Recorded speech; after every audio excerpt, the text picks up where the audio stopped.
Let me read it again. Calibrated US towards reality rather than wishful thinking, like what we saw. How come? How did the former administration apply wishful thinking? What do you understand by wishful thinking? Please, the comment section is also open. How did they use wishful thinking? How did the last administration use wishful thinking? And today we've seen ourselves in this mess. Please, anybody is free. Yeah, thank you very much, Titus. The way the last administration used wishful thinking is that they did not follow the happenings on the ground in all the places they made their policy, most especially in Nigeria. They were following the narrative of, what the Nigerian dollar can buy, the kind of information the Nigerian terrorist government dollars can buy. Just like recently we saw how they went to lobby the lobbies in Washington D.C. and the lobbies came out and say that and said that the reason why Donald Trump took the decision he took on the 25th of December 2025 is because of one Chinedu in Onitsha. You understand? So the previous administration were not following the real happenings, the real situation that is on ground.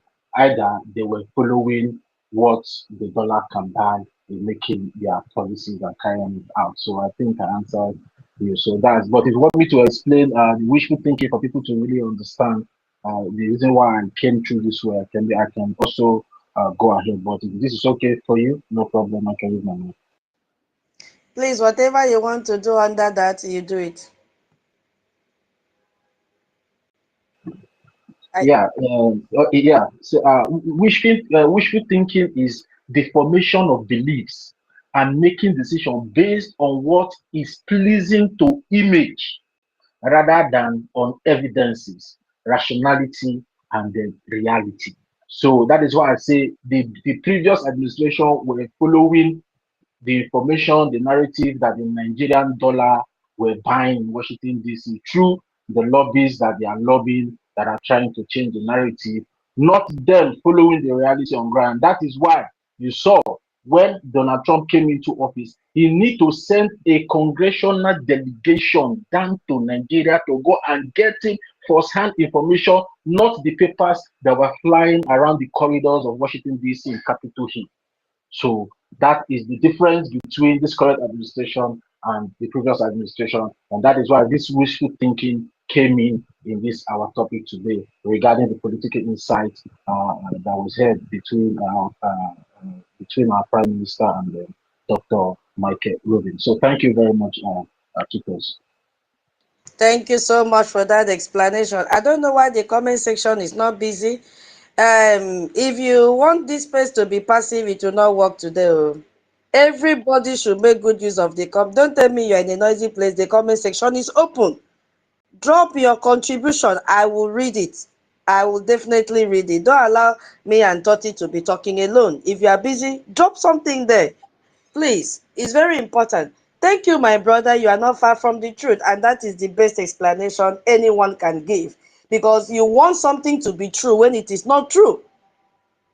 And there is no evidence that supports what you are talking about. No evidence.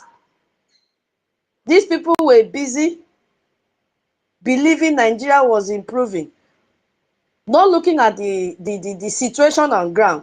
Oh, Nigeria is working. Okay, put it there. Put a tick that Nigeria is working. But this administration is doing otherwise.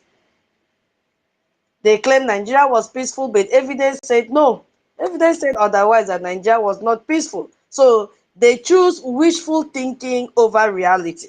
Thank you so much, Mazi Toti, for that explanation. I think we now understand why that man made use such words to describe the situation on ground and what happened why Nigeria was removed from the watch list. And he went on to say that, frankly, the fact on the ground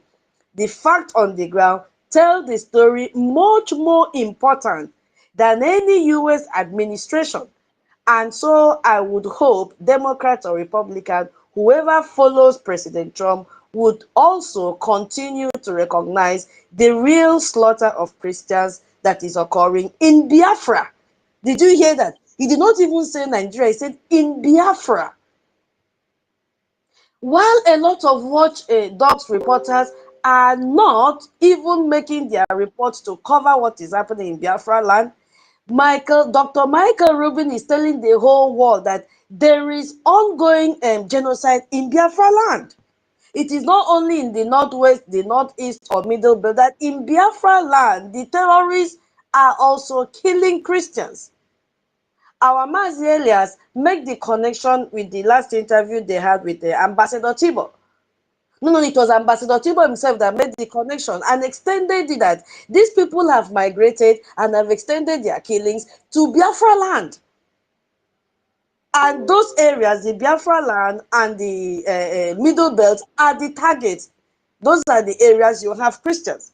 So this Michael Rubin has come out to say that, frankly, the fact on the ground, how did they get the fact on the ground? Because of the evidence of me and you that we have gathered, our government have gathered, and share with them. They are watching, they are reading every tweet that we are making. This is the more reason why you should devote yourself to creating posts every day, telling the world what is happening. I told you, our documentation will become a weapon in Washington, D.C. So it's not something that the information minister will do alone. If he did not have the fact, he will not make reference to it, because he said the fact. The fact, Mazi Toti, because what do you understand by the word the fact? When he said the fact on the ground, tell the story. Hey, The Toti, are fact, you there? Hey, the sorry, I'm fact, disturbing you today. yeah, the fact means the truth and then the reality on ground. So that's what the fact means. You know, you cannot play around it. It's just as straight as it should be. So that's what fact means. And you, did you hear what is? Thank you so much. You now said, tells the story much more important than any US administration. Come on, Mazi Toti.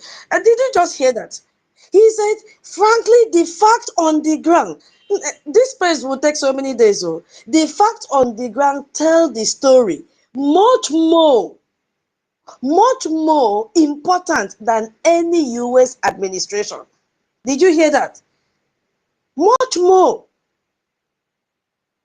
than any US administration. The blood is still speaking. The blood is still crying. That what you are even seeing or hearing this one giving report, telling it is much deeper than what we see on social media. The fact on the ground tell the story much more than you crossing your legs, sitting down in your office and drinking coffee and watching Nigerian fake news media reporting when 1,000 people have been slaughtered. The channels, television and Rice TV, all those media handles have been bought by Tinubu. They will tell you 2 persons were killed. Or they will tell you it is IPOB. They will say it is ESN and all that. Dr. Michael Rubin is telling the fact on the ground tell the story much more important than what? Hey, did you hear what he's comparing to? That any US administration. My goodness me. It is so voluminous that we cannot keep quiet anymore. We have to do something. In either way, Biafra should be recognized, because the fact is too dense. And he said, so I would hope, Democrat or Republican, whoever follows President Trump, if you are following President Trump, tell him that the only solution is to recognize Biafra. That the killings is too much. They are carrying out cannibalism. They are raping animals, raping everything, raping newborn babies, slaughtering them, cutting them into pieces. So that they would also continue to recognize the real slaughter of Christians that is occurring in Biafra land, not Nigeria. Where did he get this information from? I'm asking those that say that Prime Minister go to Washington, D.C. to take photos. Is it the Rabueze that told him this? The answer is no. Is it the man Madabu? The answer is no. Is it the mad dog that's shouting the international beggar? The answer is no. He could only get this information when he got it. He verified from the Biafra Republic government in exile and our lobbyists. So that is what the man said, that it is occurring in Biafra land. So those of you sitting on the fence say, the killing is only happening in northwest or north south or middle. This is Beke in United States telling you that they are slaughtering your people in Biafra land, that everybody have to speak up. So it doesn't matter who is in the White House. That is what Michael Rubin is saying, that it doesn't matter who is in the White House. It doesn't matter if it is a Democrat or a Republican. What matters is the fact on the ground. That is what we are talking about. And that is what matters to him right now, the fact on the ground. And you can see that this is a common phrase that is being used in military formation, even diplomatic circle. Do you have the facts? They always ask, do you have the fact? We need evidence-based. We need the fact. Show us what is happening on ground. Show us what you are made up of. That is what Dr. Michael Rubin is saying. What is actually happening in a country itself? The dead bodies, they are there. The burned churches, they are there. The displaced families, at least rarely more witnessed more than 600,000 people in one IDP camp. That is one camp out of 20 camps that they have in that region. So he said all those are more important than any official statement from any government. If you don't believe on the fact on the ground, then you are not a government. That is what Dr. Michael Rubin is saying. And he selected his word, slaughter. Last time President Trump said, viciously killing Christians. These people are selecting the words that when you hear it, you will not be able to sleep. That is a very strong word. Killing in a brutal way. Killing in indiscriminate way. Slaughter. You see? And he went ahead and called what Nigeria truly is. A colonial empire. Hey, God of mercy. An artificial state, a failed state. So when you just think about those three descriptions, you put them together and you are like, colonial. Mazi Toti, help me if I make a mistake or any other person. Please help me because Yes, I'm what here. you see, what I understand by colonial, I did not go to school, so I'm just trying to see how we can make some connections here. Because what I understand by colonial, it means that one group uses power of a state to exploit another, and dominate another. And when you look at artificial means to me something that is lifeless, you know. When we put it in Nigerian context, artificial in the sense that the borders were drawn not by the people living there, but by outside powers for their own convenience. And in this case, who drew that? It is the British colonizers that drew that when they attended Berlin Conference, if I'm not mistaken. And what I understand by failed state, please, we have intelligent people here. If I'm wrong, please, help me. What I understand by this failed state, I'm just thinking, fail means a state that can no longer perform the basic function of a government, and when we look at the basic function, I'm thinking about protecting its citizens, I'm thinking about maintaining order, and I'm thinking about delivering a basic infrastructure. And I think all these three suit Nigeria, if I'm not mistaken. Please, I need help. Is there any way you can expand it more? Because a failed country cannot control its territory anymore. If I'm mixing some words here, please help me. He cannot protect his citizens. And I think the same thing happened in Somalia. And when we think of this, we think of also Libya today. And you could see that Dr. Michael Rubin put all these together. And all these three description fit Nigeria completely. Yes, 100%. And then he made reference to decolonization as well. We all know what that means. So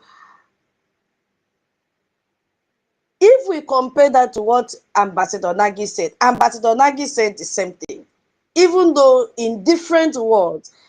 And I think I jotted it down somewhere.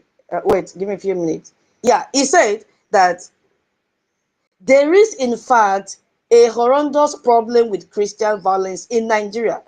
The Trump administration has taken it very seriously, unlike the previous Biden administration. The overwhelming number of victims in the areas where Christians are being targeted are Christians, and the perpetrators happen to be Muslim groups. So if you look at, both men have the same conclusion. The Christian genocide in Nigeria is real. No matter how much they pay lobbying firm, it is real. And the Trump administration is responding to it rightly. That is how I understood those three descriptions that Dr. Michael Rubin used in describing the situation of Nigeria. I don't know if I got it right. I saw Onyenyere raising up his hand. Onyenyere, you have the mic. Are you there? Or Toti, did I get it right? 100, 100. You got it right and took us. Yeah, you really explained it in a layman's language where even the layman in the villages can be able to understand what those words mean in the statement of Michael Rubin. So thank you very much, Dr. You did do it. It was well explained. Thank you.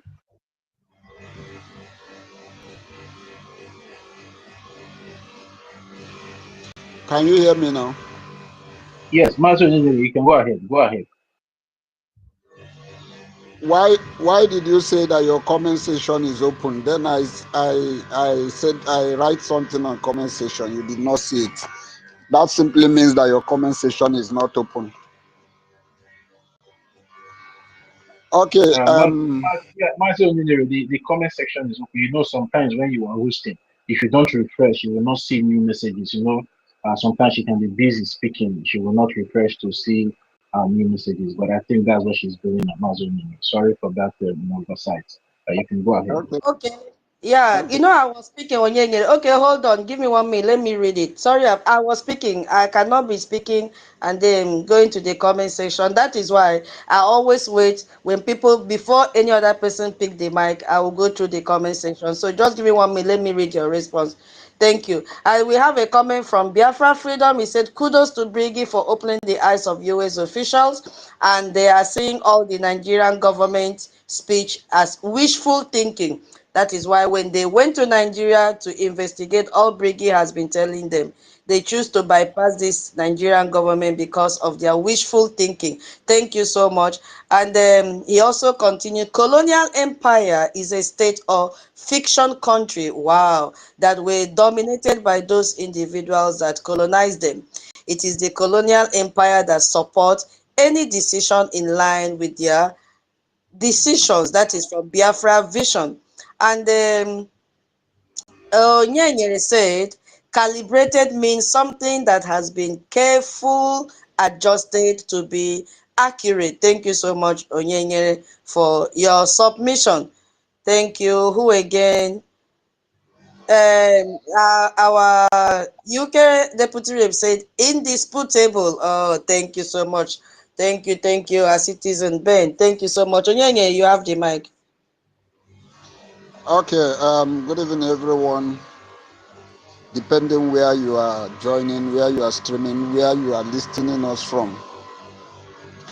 Yeah, I just want to react a little based on what you are the speech from our own brother, our own Mazi Ruben. You know, if we actually, that man is the one person I can say that this man is a supporter of Biafra. He did not reserve any iota of his support. That man, his support is very, very massive. I must say kudos to him.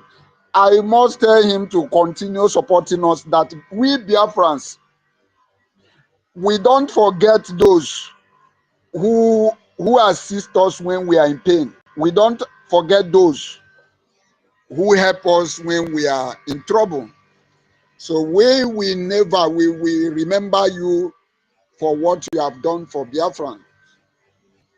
So I just want to say that the interview was touch not.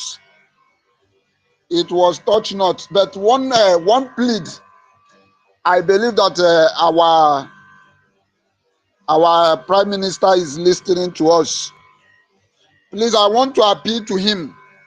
Whenever we are having a kind of this interview, if we have guests, he should please be giving our information chance a little time to ask questions, because our information minister have so many questions.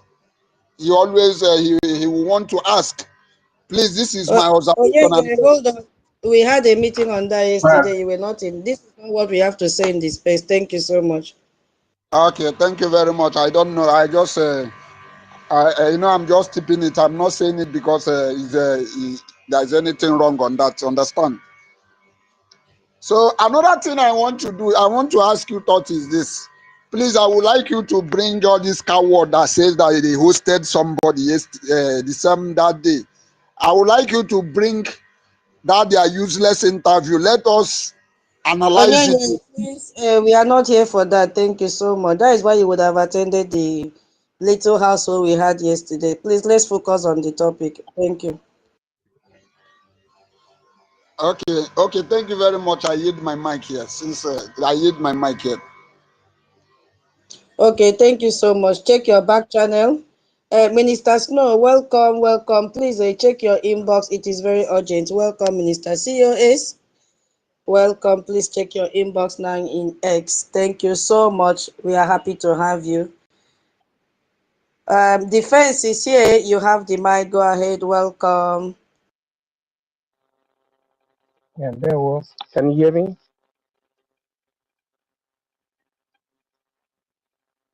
Yeah, there was. I greet each and every one of us here. But first of all, before I proceed, may the souls of faithful departed through the mercy of God rest in peace. That's the reason why I said that. Now, that's good. So, I'm I am so happy that the person or personalities like Mark Rubin happen to come to our platform in order to make some expansion concerning the levels, that we are in this contemporary liberation, especially our relationship with the Washington D.C., the government of the United States of America, and also the view of the government of the United States of America towards Nigeria, which he expatiated by letting the American government to understand that the so-called or so acclaimed Nigeria is only a colonial construct. Colonialism, just as we knew, or just as we know, is slavery, is synonymous to slavery, enslavement. Because when you gather slaves or animals, you insert them into what you call the colony. The word colony and amalgamation are synonymous, but you don't use it to human being. If not, you should have seen a situation whereby Western nations are called colony. Or assume that any Western nation was called colony by the time that they realized the meaning of or the etymology of colony. All of them revolted against it. I think the first to revolt against colony was the British Empire, then followed by America, United States of America, and many other people that understood the etymology of colony. So if Mark Rubin came out in our platform telling American government that, look, That so-called Nigeria is a fictitious country. In fact, it's a country under colony. And you know that this time around, colony is no longer in existence. Colony has been abolished by the same United States of America after the Second World War. I think precisely after the creation of the State of Israel, colonization was abolished. That's why they forced the likes of Britain and the likes of the state of the Republic of France to decolonize Africa. They call it process of decolonization. Although a country like Nigeria didn't grab it. That's why they didn't fight. The people that were there on the seat, the elites, during that time, the Nigerian elites didn't fight for their own independence, but they were being led by British people, by the colonizers, by the slave masters into independence. That's why Nigeria is not workable. But countries like Burkina Faso, countries like Ghana, countries like the place, as Russia, all of them understood this and they fought against the colonialism. That is the reason why they are better than Nigeria. So, Macron very, very well to American government by telling them, making that mark that look, Nigeria is not a nation, but it is. We are not hearing you. Your network is not. Is breaking. We are not hearing you. It's doing. It's not clear. Hey, we are not hearing you. Okay, now it's okay. It's okay now. It's okay now. Yeah. Where didn't you hear me from? Where did you hear? For the past 3 minutes. At least. Okay, I was saying that Mark Rubin is very, very correct. He has helped our people by letting the government to Nigeria is so fictitious. Nigeria, because Nigeria is still under the influence of colony, which means the rule of slavery, which the American government fought against after the Second World War.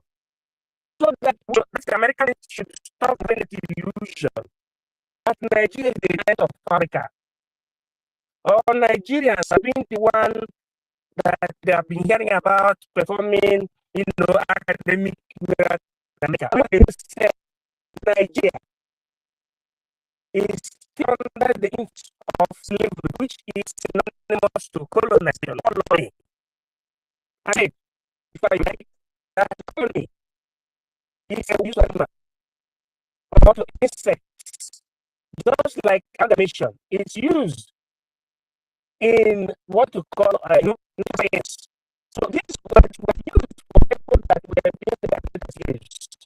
And two, there was a time they used that kind of word to the former colonized people. But by the time the former colonized people really understood that that word is not really for a people, then they voted against the creators of the word colony. And they opted for freedom. That is the reason why the states like, United States of America got its full freedom. And it is formed under 4 pillars: freedom, equality, brotherhood, and democracy. So those that understand that colony, the word colonization is wrong, always come under one umbrella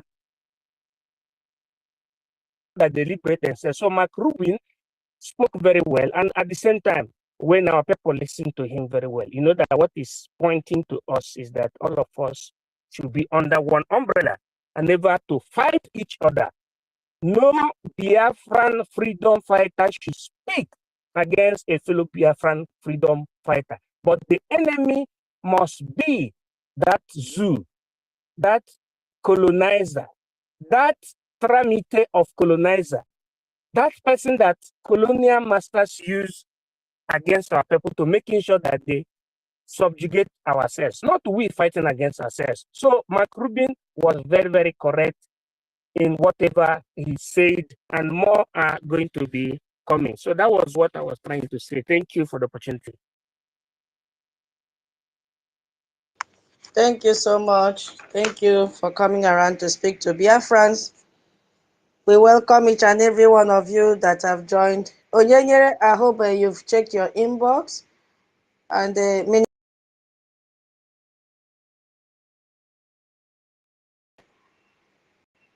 okay. So, Toti, are you there? Should we move to the second question? Yes, go ahead, Antipas. Go ahead. Okay. Thank you. Thank you very much, Doctor. What are your thoughts on the interconnection between the Nigerian Christian persecution issue and how it ties in with Biafran aspiration? Well, look, Biafra didn't simply form a few years ago.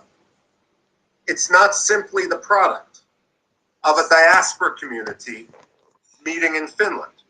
The fact of the matter is Biafra has always existed, and we can go back to the 18th century, if not before, and we find evidence of Biafra and recognition of Biafra on European maps and elsewhere. But certainly, Biafra showed its desire back in 1967, and unfortunately, for cynical reasons relating to the Cold War, for cynical reasons relating to Nigeria and its economy, we have a situation in which Nigeria was quite literally allowed to get away with murder, allowed to get away with genocide.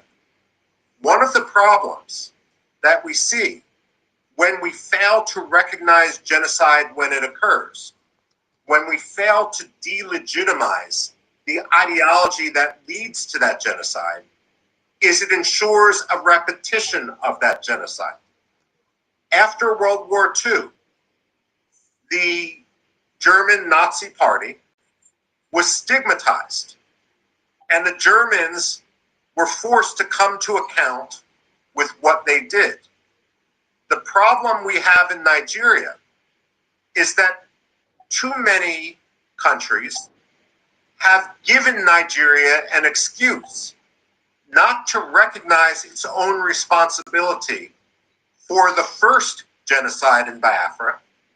And because of that, the ideology has continued and it has amplified to the point where we now have the second genocide in Biafra.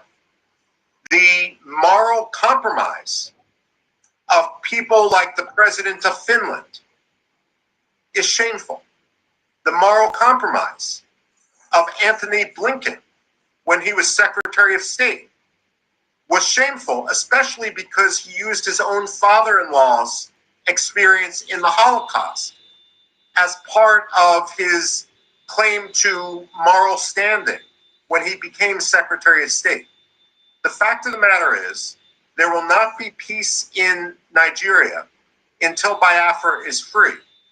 And it is unfair for everyone in Biafra to have to suffer through a second Nigerian genocide, a second Biafra genocide at the hands of the Nigerian government, simply because diplomats want to be polite and want to make their oil deals and their other trade deals.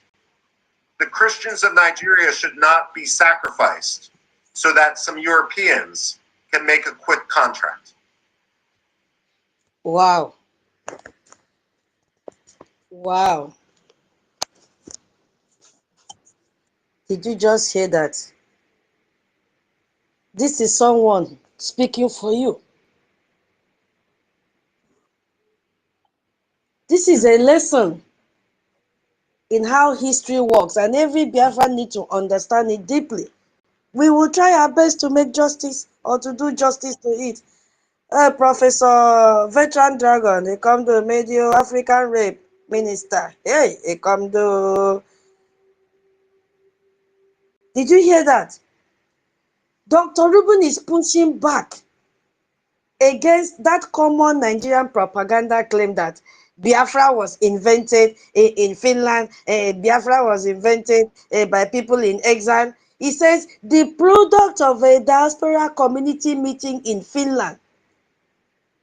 That is a direct reference to the 1999 founding of IPOB.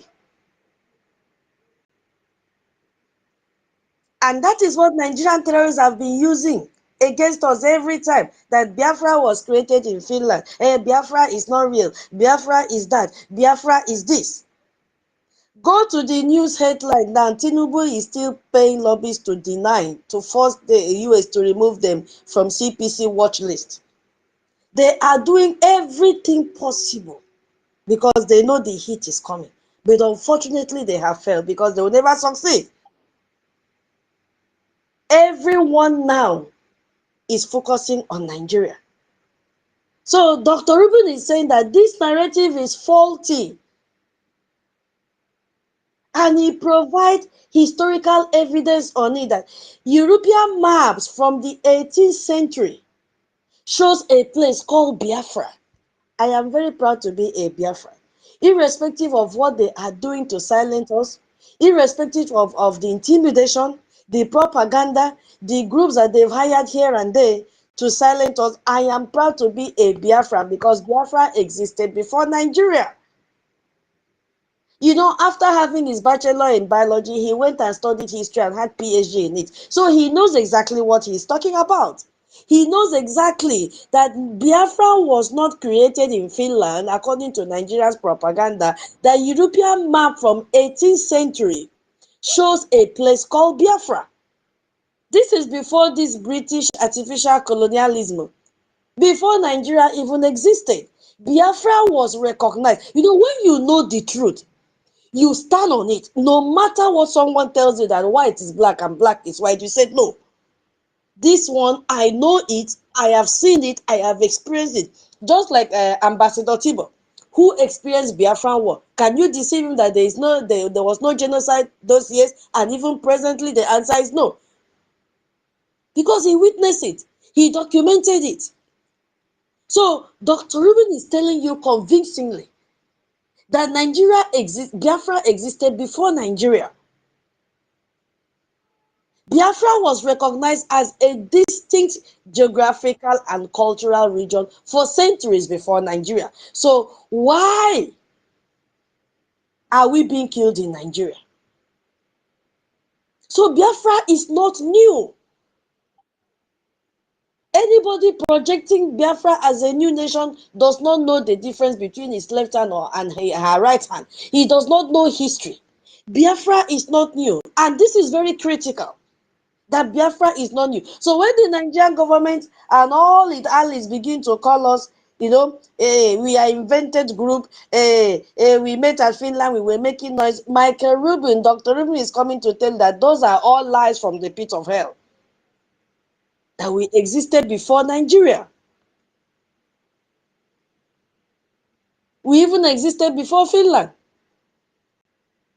The oldest nation on earth, one of the oldest, aside from Ethiopia and the rest, is Biafra. And he explained it using the Germany lesson to let us also understand that after World War II, Germany was forced to confront what it did. The Nazi ideology was delegitimized. The Nazi leaders were tried at Nuremberg. Germany were made to face its crimes. And because of that forced reckoning, there has not been another German genocide.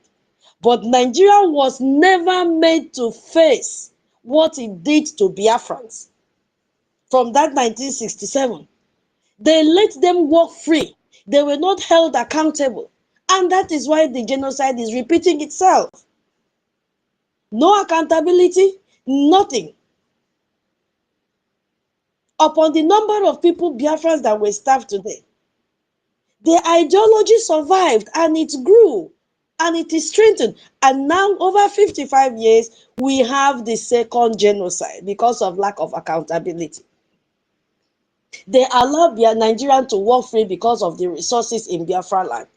So our doctor is now saying the world did not help Biafra in 1967 till date. Not because the war was helpless, but because powerful countries made selfish choices. And today we are being slaughtered like chicken.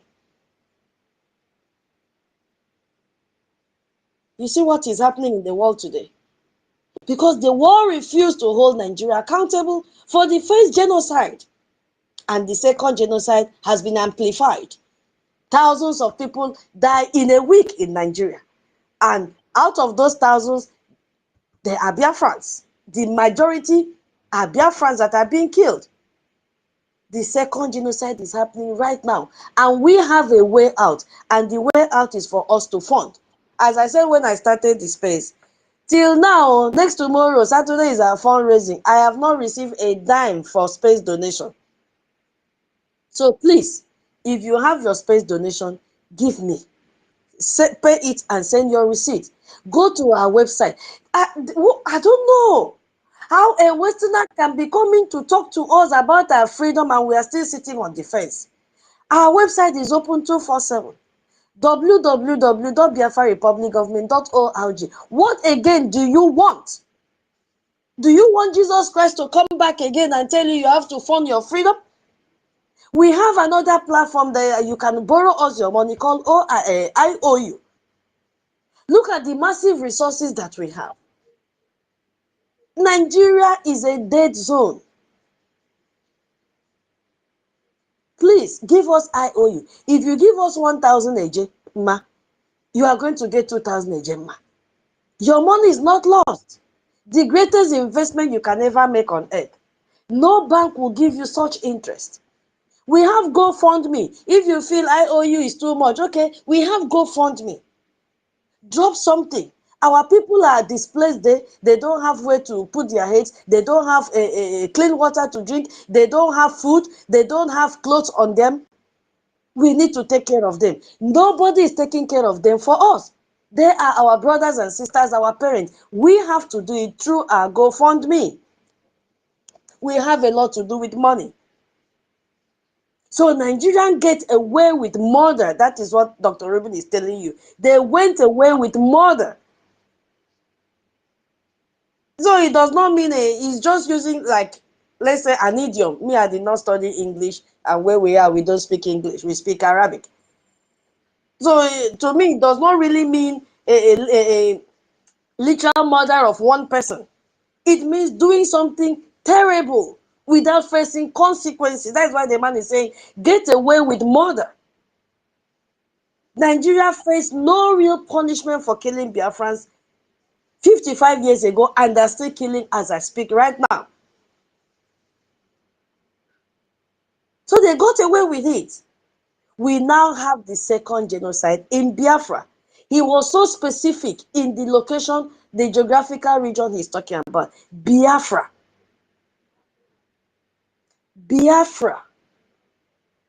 And the only way to end the second genocide is to do what we should have done after the first one. Hold Nigeria accountable. That's it. He also named the specific people he considers morally responsible for enabling the second genocide by refusing to act.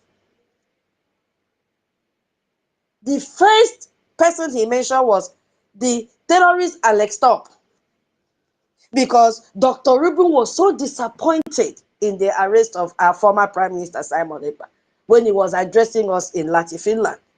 He expected our former Prime Minister to be there in the hall with all of us. But unfortunately, Alexander Stubb arrested him and detained him until today. He's still there. Because of what? He's a transactional president. He's a very cheap president. Anything goes for him. Finland is a poor country. So Dr. Rubin has called his silence and his choice of commercial, he called it commercial contract over Christian lives. Because he thought that when he silenced our former Prime Minister, that Biafra is gone. that there will be no more self-determination movement, there will be no more seeking for freedom, nothing. Oh, the doors to Washington, D.C. will be shut. But he did not realize that it was not even our former prime minister that used to go to Washington, D.C., that the big elephant is still there. That without our current prime minister now, former prime minister don't have updates. He did not realize this. The people that informed him and set the trap for him to detain our former prime minister, they were not aware of who was the engine of Briggy. Today, everybody have seen the engine house of Briggy. His Excellency, our Prime Minister Ogechukwu Nkere. So Alexander Stubb did not realize this on time. And I really love how Dr. Rubin made emphasis using his name, exposing him to the whole world. Very, very shameful. He said shameful. What a shame. Upon all the sacrifice that Finland did during the Biafra war, supporting Biafra that time. Look at what Alexander Stubb of this 21st century old man is doing to Christian lives. And also, he has also at the same time commercial relationship with Nigeria. So he's directly accusing Finland president of ignoring Biafran suffering because of money. Because of money, nothing else. If Matawela can cross borders to go and bribe American lawmaker, imagine the amount of money Nigerian terrorist government gave to Alexander Stubb to ignore Biafran suffering. Imagine. And he made reference again to former US State Anthony Blinken and also called it shameful because he used his own family Holocaust experience to claim moral standing while removing Nigeria from the Religious Freedom Watch. And today, Tinubu is doing the same thing again. Go to Parallel Fact News. He has reported that they are still lobbying, pressing button for Nigeria to be removed from this watch list. This man removed Nigeria from religious persecution watch list. And Dr. Rubin says that this is especially shameful because this Blinken father-in-law was a Holocaust survivor. You see, black life does not matter. It doesn't matter. That is what it means. If his own father-in-law was a Holocaust survivor, why is he turning blind eyes? All about money. All about money. Using his family Holocaust story to present himself as a morally serious in what he's doing. But when faced with genocide in Nigeria, he looked the other way. Hey, black lives, they are free to die. What is my business? That is hypocrisy. That's hypocrisy. And he named them. I so much love this Dr. Michael. He called them by their names. He did not garnish anything. And he called their approach shameful. What a shame. Because of money. Because these people choose to protect trade deals, pocket infrastructure. They prefer to protect diplomatic relationship instead of protecting Christian lives. But you know what? I don't blame them. Oh. I don't blame them because me and you, so that our lives would also matter. Not to sit on the fence. This is what Biafra Republic government in exile has been fighting against. The diplomatic politeness that let genocide continue because some European officials do not want to upset their contract with Abuja. One of such person is Mike Anoff. A lot of business enterprises that he has in Nigeria, his NGOs are there. All of them. The other one that is an advisor on African and Middle East. That one have multiple citizenship. They don't want, they're protecting their businesses. These are the people that are fighting for one Nigeria. They don't care. They don't want to upset that contract they have with Abuja. Money must keep on flowing. European Union Commission, one of them. China, one of them. There are many that want Nigerian unity at the expense of the blood of Christians. Can you hear me? The Christians of Nigeria should not be sacrificed so that some European can make a quick contract. I'm going to tweet this very soon. And Ambassador Tibo said the same thing. Let me read what Ambassador Tibo said that relates to what Dr. Rubin is saying. He said, I have been following Nigeria very closely. It has broken my heart to see what such country with incredible potential has suffered because of bad governance. The people of Biafra do not get the share investment, and the after effects of the Biafra war still exist. The people of Biafra deserve much, much better than what they are getting today. Are we even getting anything? We are not getting anything. We are not getting penny. Nothing. So you could see from these two men, they have the same conclusion. The suffering of Biafra is real. Do something. Recognize Biafra. It is documented. And the world silence has made it worse. Two of them saying the same thing. And they concluded this session. He said, the fact of the matter is that there will be no peace in Nigeria until Biafra is free. And it is unfair for everyone in Biafra to have to suffer through a second Nigerian genocide at the hands of the Nigerian government simply because diplomats want to be polite and want to make their oil deals and their other trade deals. The Christians of Nigeria should not be sacrificed so that some Europeans can make a quick contract. A contract, we all know what a contract is, a business agreement. And Dr. Rubin is saying that European companies have signed oil deals and they all belong to Biafrans. They have signed gas deals, our gas. They have signed construction deals with Nigeria, China #1, and they make money from it. They do not care that the Nigerian terrorist government uses that money to buy weapons and kill Christians. The lives of Biafrans are being sacrificed so that European businessmen can get rich. That is what he answered in that part of the question.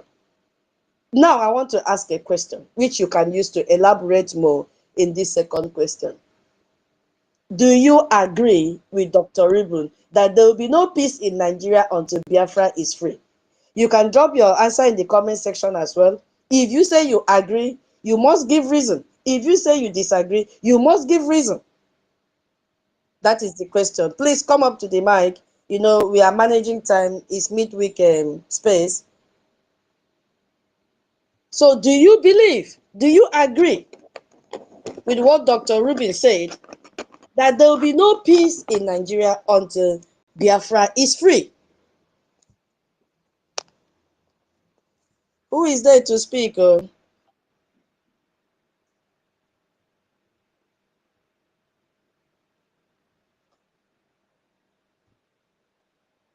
wahala, the person don't buy for him head.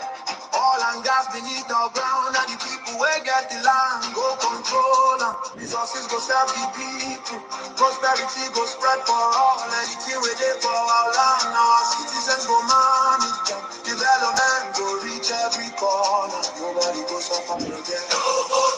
No rigging game, not fair and play. One woman, one vote. Your voice go matter every day. Biafra now our only hope. Biafra now our only hope. Hope for today. Hope for tomorrow. No more pain, no more sorrow.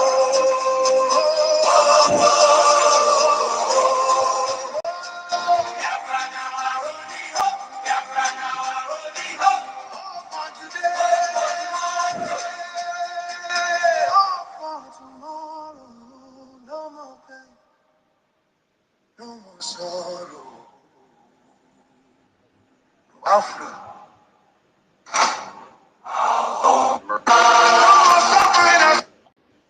Okay, our sister Eunice. Okay, let me read comments. You know, because of internet, some people take time. Let me. I got notification. Biafra stroke Benin of 17th century, this is from Izudede 18, had boundary with ancient Zamfara people. At the time, there was no Nigeria. Almost all the Middle Belt and some part of today's Southwest were in Biafra of 17th century. That is why we talk about the restoration of Biafra. Thank you so much, Izudede. Chivo say, yes, no peace in Nigeria until Biafra is free. I love it. Dr. Michael's courage. What is your reason for saying no peace? You have to give us reason. It is an open-ended question, so you have to give us reason. And Comrade said, I wish Dr. Rubin himself is Marco Rubio, is Marco Rubio, the American Secretary of State, for understanding what Nigeria stands for, that Nigeria is an artificial, not original, created for the benefit of her citizens, but for British exploitation. Thank you so much. That is from Comrade Ebong Sam. Thank you, thank you, thank you. I think that is all. Yeah, that's all, that's all. Okay, Adanne, you have the mic. Please go ahead. Welcome. Ada Eunice. Yes, Okay. ma'am. Good morning. I'm here. Thank you. Well, go ahead. Yeah, thank you, Adiela Mesere. Miss How Erende. you doing? How you doing, my sister? Yeah, so thank you for giving me the mic, and I want to say thank you to everyone on the mic and those that are not on the mic, those that have spoken and those that are yet to speak. I want to send a shout out to our senior citizens in the house, and then say a big thank you to all of you for your sacrifices.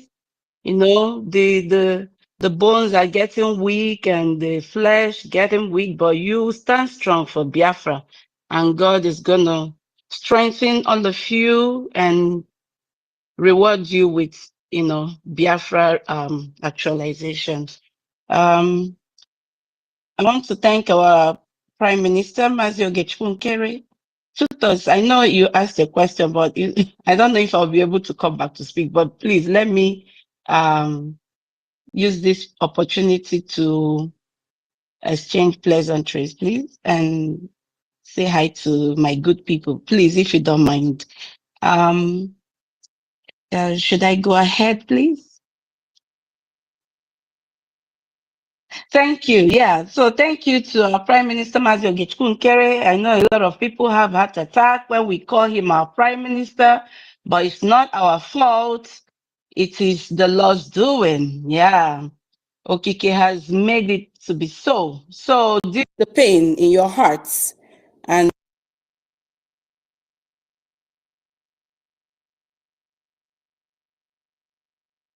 you know, strife in your heart. So please, thank you, our minister, our Prime Minister, for going to Capitol Hill to take pictures.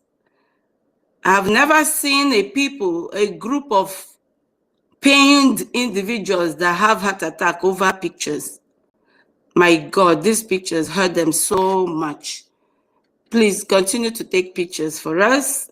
And those pictures are actually yielding fruit. If not, they will not be crying, because I can't hurt myself seeing other people taking pictures. I'm having headache and sleepless nights over people's pictures. Yeah, so we want to appreciate you for taking pictures in Capitol Hill. And why some people, we can't see them going to the same Capitol Hill to take pictures. I don't know if they don't have transport money or their vehicles are bad. They need mechanics to fix them before they go to Capitol Hill to take their own pictures. I don't know. I need an answer. Yeah. So thank you for giving your time. Thank you for giving everything to make sure that our cause is fruitful and we are recognized. And it is going to happen. To those who say fantasy, is wishful thinking that Biafra is not going to come. You all are liars and you're living in a world of lie.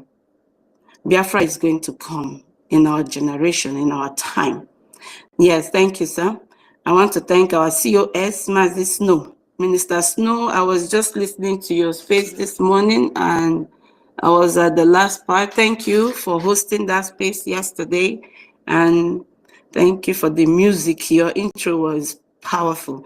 Please, if you have not listened to Minister Snow's space of yesterday evening, I was not there live, but I took time to listen through the night into this morning, and it was short but powerful. And the contributors did a great job. Yeah, thank you, Minister Snow. Thank you, everyone. I think I'm gonna limit the the pleasantries. Yeah. Thank you. I see my rep, my able Canadian rep, Mazika Smile Okpara, a great man. God bless you, sir. Asieg Bunam.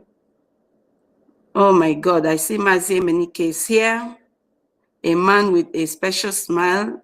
He has a unique smile. When you're angry and you see his face, you are happy. Thank you, sir, for standing strong. This man went to Capitol Hill even when he was sick. Can you imagine the sacrifice for Biafra? Can you imagine that? And some lunatics were making fun of his sacrifice, and you think it's going to be well with them? Mazi Emenike, thank you, sir. You're a great man. I want to say a big thank you to our media minister, our media head, Mazi Akbarawa Obonwo. Akbarawa Sani, my God, a minister with a difference, a minister with a swag, a minister that gives people heart attack. Some people wish they were like him, but they can never be like him. Our Minister of Information, Akbarawa, thank you so much for all you do for us. I've never seen this man, being like, you see some people, they say they are Minister of Information, but when you listen to them, you're like, like, what's going on? People swearing with their 10 toes and fingers, swearing with their children. How can a Minister of Information be passing information and be swearing with their 10 toes and fingers? This is ridiculous. Our Minister of Information is articulate, he is calculated, he is poised, he speaks with so much, I don't know, wisdom. He is not derailed by any shenanigans. He is focused. He is focused. He knows exactly what he's fighting for. Not people who are there for the monetary gain and they keep shouting like market women. Yeah, thank you, Minister of Information. Yeah, I want to thank Brother David Nanda. You're doing a great job. Thank you so much for your sacrifices. Mommy Betty, thank you so much. You're doing a great job, ma. We thank you. We thank you. We all cannot do what you're doing. I'm telling you, you all are sacrificing a lot. Okute Biafra is another media personnel that is doing absolutely fantastic on Facebook. Our Mazi Paul Onwubiko is there on Facebook. Oh, we have beautiful media people. Norma, thank you very much. If she's at work, she's on break, she takes a little break and she preaches about Biafra. Oh my God. Nelly's TV, thank you so much for all you do for us. Your analysis is great. Who else? All the media people. And oh my God, the most educated man in Europe. MID Bridge, thank you so much. Toti, when you speak, people stand still to listen to you. I want to thank you all so much. And those who are at the background, the people who do the graphics, and then Mweze, Simon Ekpa, what's his name? Oh my God. When you see those colorful pictures being displayed on Twitter, on X, there are people behind them. Thank you all so much. Augustine, I'll go. Oh God. We have great people. Yeah. So let me stop here. If not, two thoughts, you chase me away from my mic. I will stop here. Thank you so much. Ben Wabo Mazi. I thank you, sir. God bless you, sir. Yes, let me go straight to the question my sister asked. And to every other person that I've not mentioned, please, I love you all so much. Thank you all so much. We all are fighting for a just cause. We are fighting a just cause. And please never doubt in your heart. If Biafra will be actualized, please never doubt it. It is a mission that must be accomplished. We cannot continue to live in servitude. We cannot continue to live like animals. God did not create us to live like animals. Even animals live better than those people who find themselves in that contraption called Nigeria. It is sad. So I'll go straight to the question asked by our sister, Diara. And Diara, you said that if, from what our Honorable Dr. Michael Rubin, one of his statements, is Wait, that let me read the question again because I know you have forgotten. no, The he said question there will be no peace in Nigeria until Biafra. I think okay, you yeah, can yeah, still go back to it. that is the question. Do you agree or disagree? You have to give reason. 100%. Why wouldn't I agree? Why have people died for Biafra? There will be no peace in Nigeria until Biafra is free. It's a statement of fact. This is not even, there's no two ways about it, you know? We have had,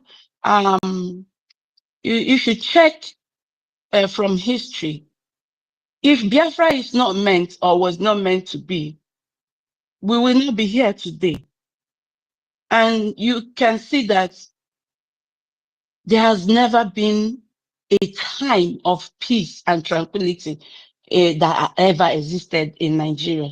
It's been from one problem to the other, from the time of Azikiwe, from time of, name them.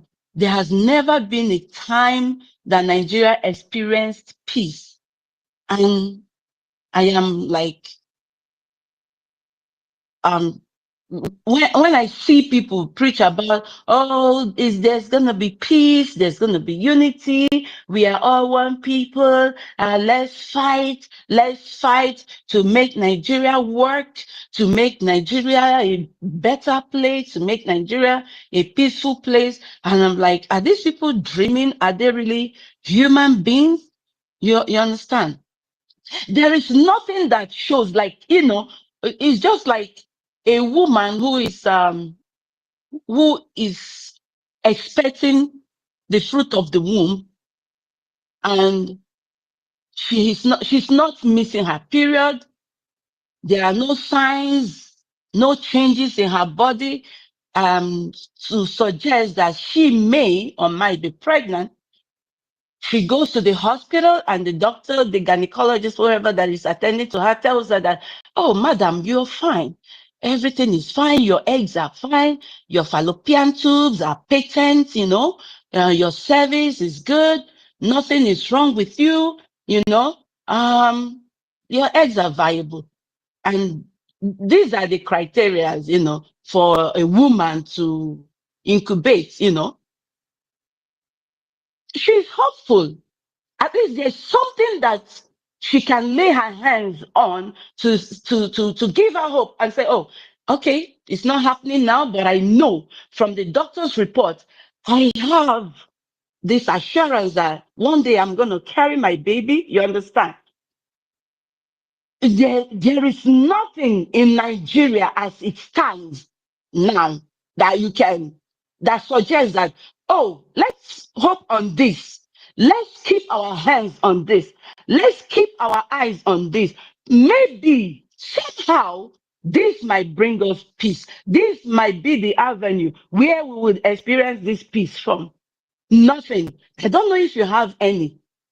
if you're listening to my voice, if you're under the sound of my voice, I don't know if there is anything that strikes in your head that suggests in one way or the other that there is somehow, someday, going to be peace or some tranquility in Nigeria, where the Fulanese and the Igbos or the Biafran people will live as one people, we live in harmony, there will be no, oh, you are an infidel. You are not supposed to talk against Muhammad. You are not supposed to talk against the Quran. Oh, you understand?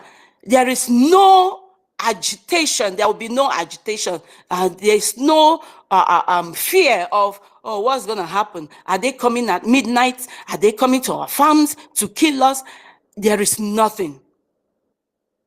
There is nothing that suggests that there will be peace in Nigeria. Look, let me tell you, there will be no peace in Nigeria until Biafra is free. For over 60 years, Nigeria has, cycled through civil war, insurgencies, economic meltdown, people who live without electricity, people live, on, you hardly see people eat 3 meals a day. They call it 3 square. I don't know where the square came from. You hardly see people send their children. You can count, when you go to some villages, you can count by the handful. People who are able to send all their kids to the universities, or maybe to polytechnics. Okay, let's leave the polytechnics. Let's talk about maybe College of Education, because they are a little bit, I think, cheaper or somehow. Or maybe to some vocational schools to learn some handwork or some form of handwork, you understand? You can barely see people who eat good meals. Even if they eat 3 square meals a day, you can barely see people who eat healthy meals in a day. Where you see protein or carbohydrate, you can see only carbohydrate. No protein, no form of protein, no fiber. And then you see these people look like, you see a 40-year-old man, he's looking like he's 60. This is a country with so much resources that in the next 100 years, people are not supposed to complain about hunger. People are not supposed to complain about their children not going to school. This is because the foundation is faulty. Nigeria was never meant to stand. Nigeria was never built on consent. It was forced. The marriage was forced. The union is a forced one. I don't know if I'm still coming out clear. Adiara, please, can you help me? Am I still? Yes, you are coming out. Thank you. Yes, go ahead. Thank you very much. There is no way you can expect a foundation that is faulty to bring you peace, to bring you tranquility, to bring harmony. No way. Just like a man getting married to a woman who was forced on him, maybe there was some form of mistake somehow. He impregnated the lady and the family is forcing her on him. And in the first place, she was never his spec. She was never his kind of woman who he would want to introduce to his friends as his beloved wife, as his cherished wife. She was never that picture that he envisaged, to be the mother of his children. but something led to something, and something happened, and there is this child that is on the way, and the family of the lady is like, oh no, you cannot have our daughter's life messed up, and you want to leave her with us? No way, you have to marry her. What do you expect this man to do? It's gonna be a hell living with such a woman. And even the woman, on the other hand, is not going to experience peace. It's going to be anarchy. There's going to be fights. There's going to be hatred of all sorts. If you wake up in the morning and you see such a woman beside you, or you remember, oh, no, her face is not the face that I want to see. Her nose is too big. Her breasts are too small. Her bum is too small. Her legs are too tiny for my liking. Oh, how can I be on the same bed with this woman? That is Nigeria for you. The union is faulty. It can never work. Obi and his entourage, Obi and his deluded people can never bring peace to Nigeria. Kwankwaso can never bring peace to Nigeria. Actually, that's a criminal and a terrorist. Atiku can never bring peace to Nigeria. Hundreds of Tinubu can never bring peace to Nigeria. That's a drug lord and a heartless man who went to the UK to further sign away your destinies, to sign away your life to the British, the colonial masters. And some people are there shouting, Tinubu is the right person. These other persons are there on the other hand shouting, it's no more PO possible. PO possible. It's now okay possible. It's okay possible. What a delusional or a deluded set of individuals. The other people are on the other hand shouting, oh, it's revolutionary, revolution now, it is revolution now. Yeah, the other people are there saying, oh, it is the fourth arm of government, we are going to change it. It is the fourth arm of the government, everything is going to change, we are catching all the criminals, we are making the IGP responsible, we are making the Chief Justice responsible, we are making this one stand on their feet to do the right thing. And I'm like, oh my God, what's going on? Nigeria was never meant to work.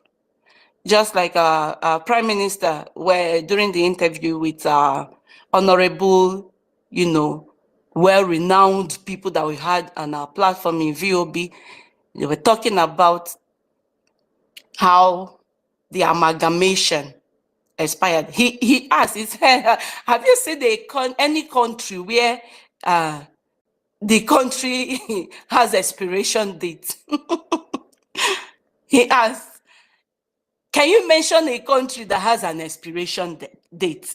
But Nigeria is the only country that some drunks came together and said, oh, if this does not happen by so date, if this does not happen, if you don't experience this by from 1914 to 2014, if this does not happen, if there's no economic whatever, if there is no unity, if there's no equality, you can go your separate ways to how you used to be. 2014, this amalgamation ended, and yet some people are still, hoping that there's a form of miracle that would happen someday, sometime. And we continue to cycle it.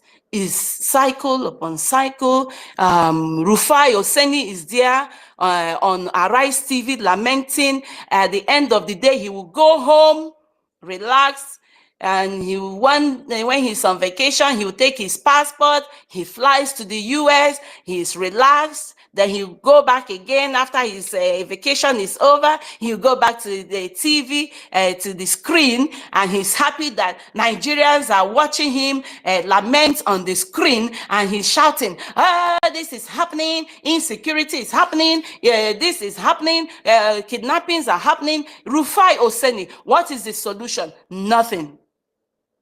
People, mad people everywhere, roaming around everywhere. This set of people are shouting, oh, we are taking it back. Oh, MTN is killing us with their tariffs. Oh, I'm Glow. Telecommunication is one there everywhere. You turn to the right, people are protesting, and at the end of 2 days, the protest dies off. You turn to your left, people are shouting. You see content creators everywhere.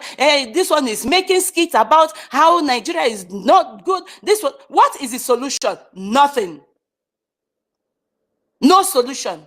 And here we are talking about telling these people that Nigeria was not meant to be in the first place. There is no form of peace that would exist in that contraption unless it is divided, unless it is dissolved, unless it is destroyed, unless it is totally disintegrated. There will never be peace in Nigeria. And people are roaming around like mad people, crazy people everywhere. And you see people dying.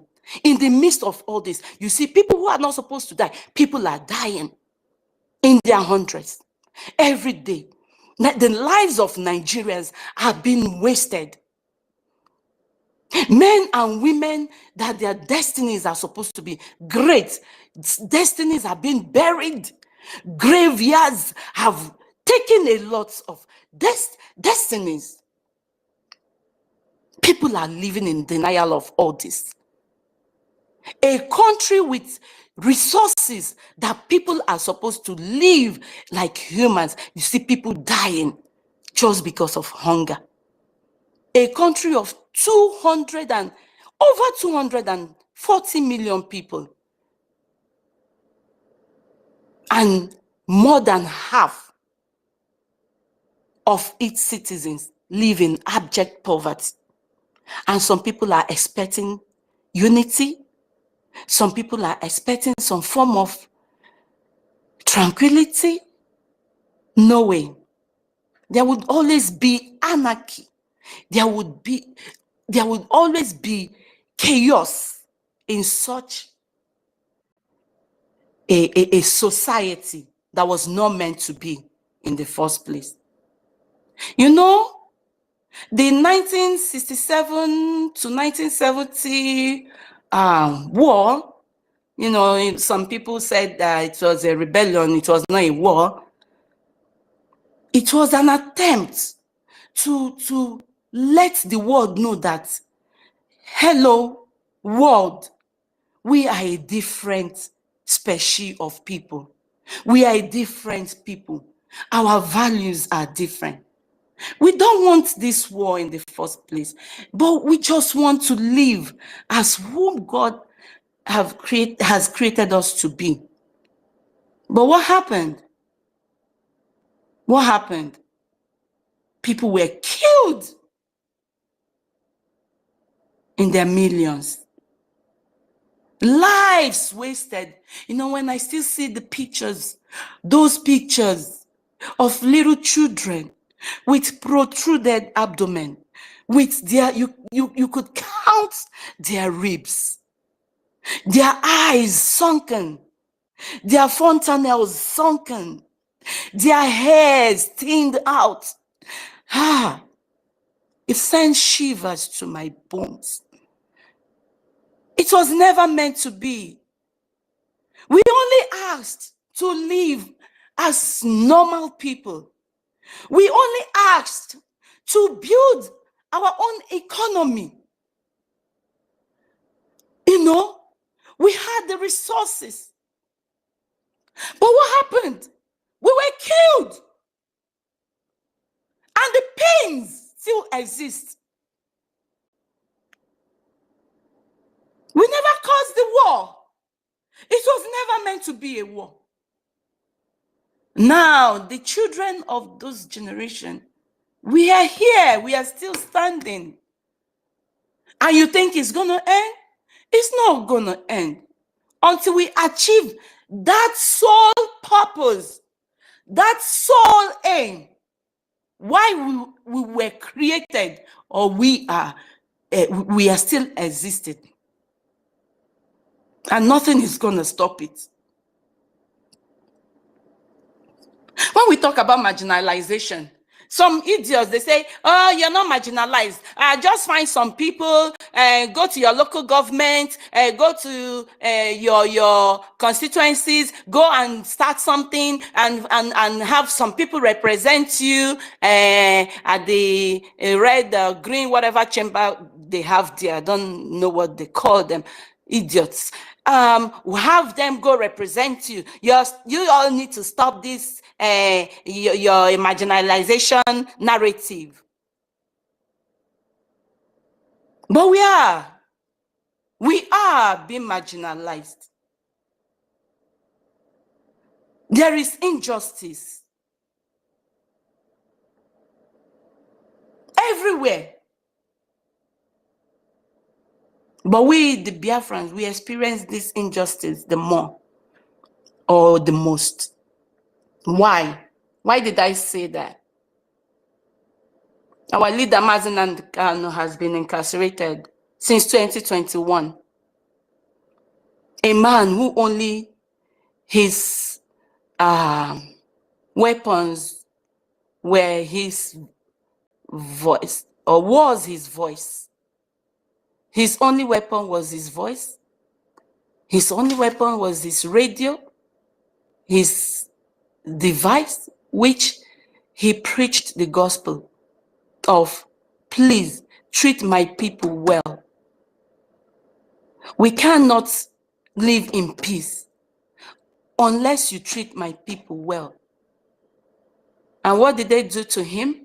They say, oh no, you have committed treason. We cannot allow this to happen. You're trying to take over our power. You're trying to put heads together. You're turning the youths against the government. And boom, they have him in Sokoto, sentenced to life. And some people are happy about it. And this is where you want peace and unity to exist. Why the people who carry guns, people who carry the most sophisticated weapons that you can ever think of, and you begin to wonder, where did these people, these nomads, where did they get these guns from? And we are telling them that the government provide this to these people. And we watch them maim and kill people. We watch them ravage our farms, kill our women, kill our young girls, rape them, and nothing happens to them. These people are still loitering around the streets. No justice. And yet a man who only asks for the freedom of his people is languishing in jail, is languishing in prison. Yet the people who cause so much mayhem, who kill people by the hundreds, are living large. They even take to social media, showing off the remuneration. What do they call it? The proceeds of their crime. They take to social media to show you, oh, this is what we get from kidnapping your people. This is what we get from taking your loved ones from you. This is what we get from the government of the day. Yes, they sponsor us. The ransom. The ransom. Thank you so much, my able lady, senior citizen Stella. God bless you. And some people are still, living in this denial that Nigeria is not working. They are still wishing that a miracle will happen someday. I weep for these people. I wish that they are direct victims, so that in their next life they will be at the forefront of shouting for freedom. That's my wish for them. Those who tell us that what we are doing is rubbish, I wish for you that you are a direct victim of this mayhem, of these atrocities, I wish it for you, so that in your next life, if there's something like reincarnation, you will reincarnate and be at the forefront of asking for freedom for your people, asking that you cannot live in the same environment with these monsters. I wish it for you.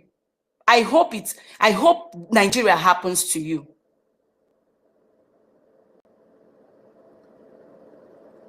I hope Nigeria happens to you. There will be no peace in Nigeria until Biafra is restored. And I want to say a special thank you to Dr. Michael Rubin. Adiara, you said something. You said, and I felt the pain when you were saying it. How can a foreigner bring out his time to tell you that where you are living, it is not where you're supposed to be living? Where you have found yourself, it is not where you are supposed to be. That Nigeria is not for you. That this amalgamation is false, is faulty. Dr. Rubin spent his time telling Nigerians that you are living in a false land. This is not where you are supposed to be. And yet some people are still living in denial. Some people are still cursing a man who only wants the best for you. I weep for my people. Seriously, I weep for these people. Thank you so much, Dr. Rubin. You did an absolute great job. And we thank you for always standing strong with and for us. I want to also thank Dr. Tibor Naj. You see, a man who lived in Nigeria for a long time, coming out now to associate with Biafrans, that speaks so much volume. You understand? A man who has been to basically almost all the African countries. He has seen it all. And he is telling you that Nigeria is not for you. Won't you listen to such a man? He loses nothing if he chooses to, or if he chose to just be in his comfort place in America and just watch us and, you know, laugh at us. But he chose to stand with us, to lend his voice, to tell us that what we are doing is the right thing. The question was thrown to him. He said, what we are doing is the right thing, the absolute right thing. You think, having lived in Nigeria for so many years, if things were right in Nigeria, do you think you would be here with us telling us to continue with our pursuit for freedom? No, he wouldn't. But he saw that, no, there is injustice, there is everything wrong in Nigeria. And he wept for us. He weeps for us. And he prays that everything goes well for us. And some people are still sitting on the fence, hoping that some miracle will happen someday. Thank you, my sister. And I know I've taken so much time. I didn't plan for this, but this is how I was led to speak. So, my brethren, like Paul would say, men and brethren, now listen to the conclusion of the whole matter. Nigeria will experience no peace until Biafra is achieved. You know, was the USSR was so strong that people never believed that it would be dismantled, and so many countries, would come out from USSR. It happened. Russia, Ukraine, we have Yugoslavia, we have, I'm not good at history, but I know a lot of countries came out from USSR, if I'm not mistaken. So why wouldn't Nigeria be dismantled so that we all go our separate ways and build our economy and build our lives the way God created us to be in the first place? Thank you very much, and keep your good work, Adiaga. I thank you. You sacrifice so much, bringing out time every other day to speak to Biafrans. It's no joke. It's no joke. When I can't do what other people do, in fact, I appreciate it so much. I want to appreciate you. I want to appreciate you. God bless you. And to everyone who come on this space every day or every other day to yield their voice, to put in their money, no matter how small, your works and your labor of love will not go in vain. It will not go unrewarded. God is going to reward your labor of love. Thank you all so much for listening to me. And I'm sorry if I spoke too long and you got tired and weary of my rantings, but my brethren, we keep talking until the word sings. Thank you all so much. Yeah, so I want to pass a message to those who are still going to listen to some fools. You can't continue wasting your time listening to some fools who have nothing to offer you. There is a man that lives in Italy who is supposed to be a man, but unfortunately, he turned himself to a woman. He said he's the armor bearer for our former Prime Minister, Mazi Simon Ekpa. And this morning, I'm learning that he said he's the armor bearer for Arnold Smith. This is to tell you that this woman is confused. Please, if you're wasting your time listening to this person, you're doing yourself more harm than good. They had whatever interview with a man who said that he wants Nigeria to continue to exist as a nation, and they are hailing this man. Sister Please Eunice, we are not going there. We are not talking about their interview. Leave listen. them. Yes, thank you very much. Listen to people who we bring to our platform.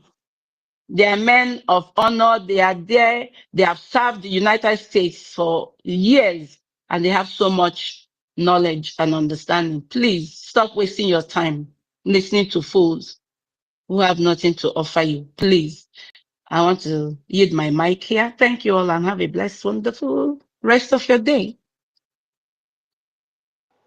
Wow. So you can talk like this, Ada Eunice. We really enjoyed it. Wow. Be coming every day and lecture us. God bless you. God bless you. Real good. You answered the question. There will never be any peace until Biafra is restored. That was very informative and educative. Hey, my co-host, I'm freezing here. I don't know how I'll remove you. I think you have to go down and then come up. I cannot remove you from the co-host position, and I cannot also refresh. Before we continue, let's read the comments. I have some comments here. My hand is Have up when you finish. Yeah, I know. I've seen you. I'll give it to you. Let me read some comments here. Um, there's a comment from Vincent. Ada Eunice, thank you so much. You nailed it. Vincent said, for sure there will be no peace because we are not the same with Yoruba, Hausa, and Fulani people. If not evil British and UN today, Biafra will continue to be a country today. But God do his own things at his only time that US is world power today. Other countries have been before. Then another comment came from, oh, our COAs, the original COAs, he's always with us. He said, there can't be a successful or progressive Nigeria because Nigeria is built on and is being sustained by blood of unwilling members, just like this man said. So I'm going to read what Tafewa Belewa said. Hold on, please. Let me, every comment is very important. Tafewa Belewa said, since 1914, the British government has been trying to make Nigeria into one country, but the Nigerian people themselves are historically different in their backgrounds, in their religious belief and customs, and do not show themselves any signs of willingness to unite. Nigeria unity is only a British invention. He made this comment in 1948. And the second one there is from Obafemi Awolowo. Awolowo said, Nigeria is not a nation, it is a mere geographical expression. And Goodluck Jonathan repeated it once again. There are no Nigerians in the same sense as there are English, Welsh, or French. The word Nigeria is merely a distinctive appellation, this is not clear, to distinguish those who have lived within the boundaries of Nigeria and those who do not. And he made this comment in 1948. And then the last person there is from NNAMDI Azikiwe. He said, it is better for us and many admirers abroad that we should disintegrate in peace and not in pieces. Should the politicians fail to heed this warning, then I will venture the prediction that the experience of the Democratic Republic of Congo will be a child's play if ever it comes to our turn to play such a tragic role. And he made this comment in 1964. That is a contribution from our CEO, is telling us that exactly that Nigeria is not a nation. Truly, it is an artificial entity that has already rotten carcass of cat. And then we have another one from CEO Charles. I'm highly delighted hearing that from Ruben.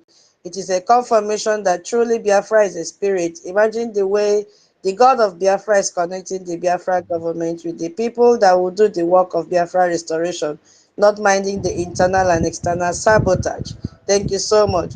Senator said, of course, I agree that there will be no peace in Nigeria until Biafra is free. The blood is still speaking, and bringing will make it ungovernable and uncomfortable for them. Thank you so much, Senator. Chivo say yes, no peace until Biafra is free. Senator said so that he, I don't understand. Wait, I don't know that one. Oh, leave me a bit. I cannot pronounce that.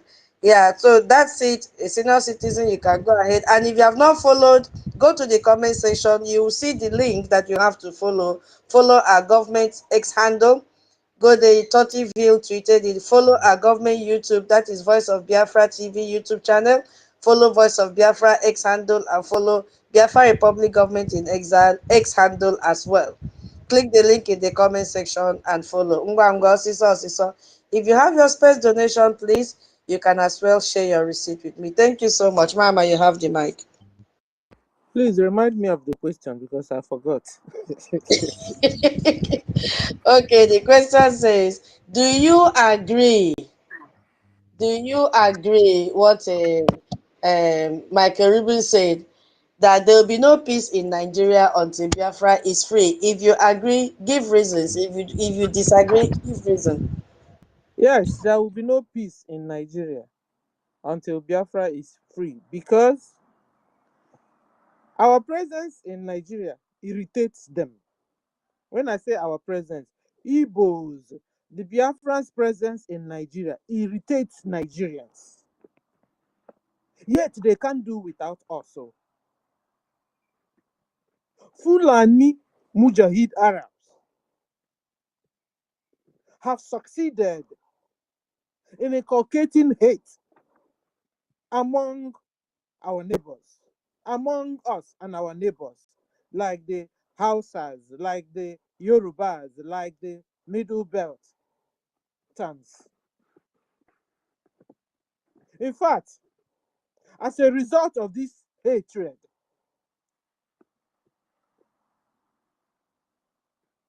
the indigenous people, our neighbors, I call them, don't trust each other. There's no trust. An average Yoruba man is very much afraid of a very close Igbo man or woman. Very much afraid.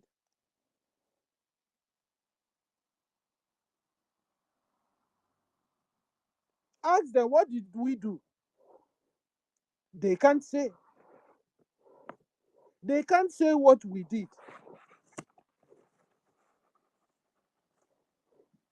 There's no trust.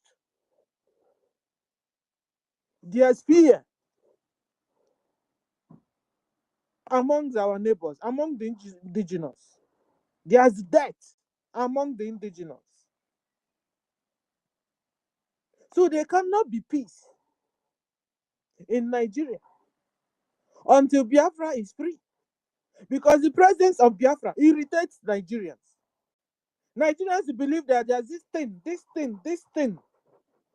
The Igbos are collecting from them. They themselves don't know. That there's this thing. Igbos are becoming too smart for them. There's this thing. The Igbos are taking their businesses in Alaba. There's this thing that Igbos have made in Nigeria. You know, somebody last week was saying, one Obidiot was saying that Igbos have spoiled this Nigeria. No one know. Igbos have spoiled the Nigeria. Leave Biafrans alone. No. Leave Igbos. No. Stay with Igbos. No. They don't even know what they want anymore. So at this point, it's for us deciding for them that we are sick and we are tired of their hate on us. We are sick. We are tired of their marginalization, of their killing. They are forcing us to become Muslims. They want to use Sharia law to rule us. And we have said no to Islamization. We have said no to Sharianization. We have said no to Fulanization. And we have said no to Nigerianization. And they are coming against us militarily. And they are killing Biafrans. They are chopping off our heads. They will ask you want to be a Christian or you want to be a Muslim. You say you want to be a Christian. They chop off your neck. So we can't continue staying where they chop our necks off. We can't continue where when they see us, they're irritated. They believe they will do their God a favor as soon as they kill us. They have placed that tag on our shoulders and our forehead. They are wherever you see them, bring them down. That is what they are doing to us now. So we can't continue to stay in a country that hates us with passion like this, that have marked us for death. They have marked all Igbos and Biafrans for death. See them. You remember what happened during last 3 years election? They told Igbos in Lagos, don't come out to vote if I see you. Some went because they brainwashed them, they are not Igbos. What happened? They dealt with them. They killed a lot of them, injured a lot of them. A lot of them ran for their dear lives that day, regretted ever going out to vote. So they don't even want your vote. They don't even want your they don't want you. And Oya Jula Jonah Jonwi, touch it, interpret this one. Oya Jula Jonah Jonwi. They hate us. They don't want to do anything with us. Yet they don't want to leave us still. They have become they are having now is it dilemma I call it or whatever. Leave us, no. Stay with us, no. So we are helping them this time to make a final decision that we are sick and tired of. of their this romance, of this their marriage. So there can't be peace. Because whenever they see us like this, they get agitated. Whenever they see Igbos, they see Biafrans, they want to chop off their heads. They remember their God and their God's promises.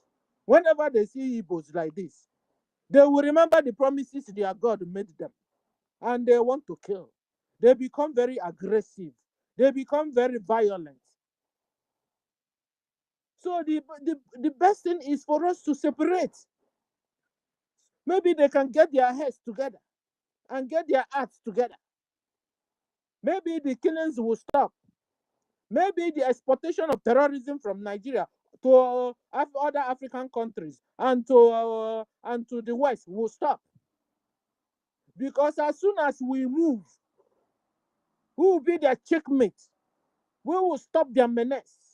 We will stop the exportation of terrorism across Africa and to the West. We will stop it. We will embrace other Christians that have been marginalized in other neighboring states. Even help them to get their independence. Because if we have a peaceful neighbor, if we have an independent neighbor also, there will be peace in our region. And then talking about mineral resources. A lot of mineral resources are in other parts of Nigeria. Zamfara have gold. What do you call it? Have limestone. But anybody that is lacking, that need a uplifting. In fact, Onyendu even told us that we will even dash people mineral resources, because mineral resources underground is for you to help others, not only for you. It's for the humanity. So there'll be a peace. There'll be how do I say, a good civilization, development, moving forward. If Biafra leave Nigeria, I'm telling you, you have heaven on earth. Our neighbors will profit from them. The only people I guess that will not profit are these terrorist Fulanis. Because it will be time for them to go back to Futajalon where they came from. And this is what they don't want. But you see, they don't even have a choice because Fulani are everywhere. They can choose another country of their interest and go there and finish them up the way they've been finishing us up. There are a lot of land to take. In fact, where even their God gave them in Futajalon, they left it and they ran. They can go back there and occupy the land since they know how to conquer. Go back to your land, remove people that are there, and reoccupy your land, and allow Nigerians to have their own God-given land and call their new nation whatever name they want. Maybe Arewa Nation, Oduduwa Nation, Middle Belt Nation, Biafra Republic, and there will be peace. So there will be peace. When Biafra is free from Nigeria, there will be peace. But leaving Biafra inside Nigeria, there will be no peace. So no peace at all. Leaving Biafra inside Nigeria, no peace. Leaving Nigeria, Biafra inside Nigeria, no peace. So the only way out is to divide Nigeria, and this killing will stop, and there will be a lasting peace. So let me stop here. Thank you.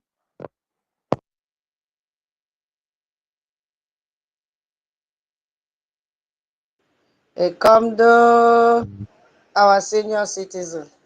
Ada Eunice, please check your inbox. Oh, are you there? Ada Eunice, so please check your inbox. Thank you. Thank you, Oh, senior yes, ma'am. citizen. Sorry, I was far from my mic. Okay, I'll do so. Thanks. Okay, thank you. Senior citizen, that one that there was nobody to translate it for me. I was lost. What did you say in the Igbo language? I was lost to Mama Stella. Nobody was there to translate. Thought it was not there. I was lost. Can anybody still hear me? Yes, I can hear you. And I believe other people Okay, can this hear you man as I well. dropped our phone and left. Okay. Oh, King David, you have the mic. Please, if you have your receipt for your space donation, try and share it with me. And also share the space Follow our different X handle. Visit our website as we are speaking, and drop your donation, please. www.biafrarepublicgovernment.org.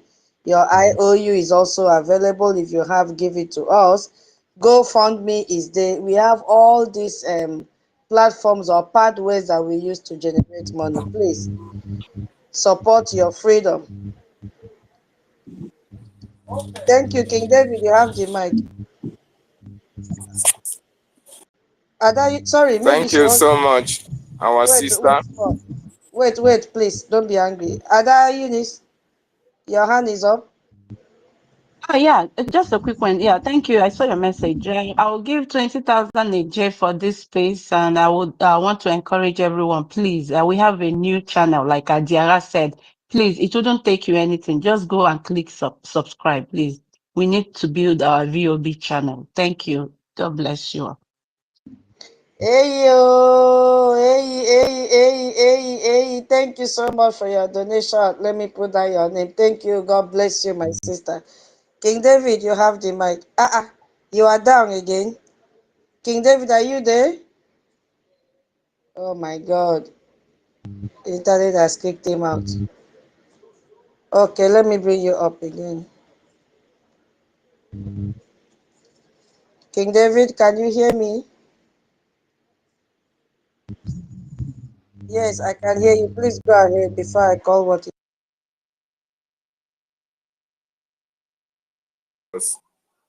And I want to appreciate every speaker who has spoken so far. Also, appreciate the listeners. Please, like our sister said, if you have not shared the space, what are you waiting for? And I want to encourage everybody to start following the government, follow the VOB, and every platform of the Biafran Republic government in exile. If you are here as well, and you are not following and supporting the activities of Biafran Republic government in exile under Prime Minister NKERE, then you are a problem, and you are the enemy of the Biafran people and the Biafran Restoration Project.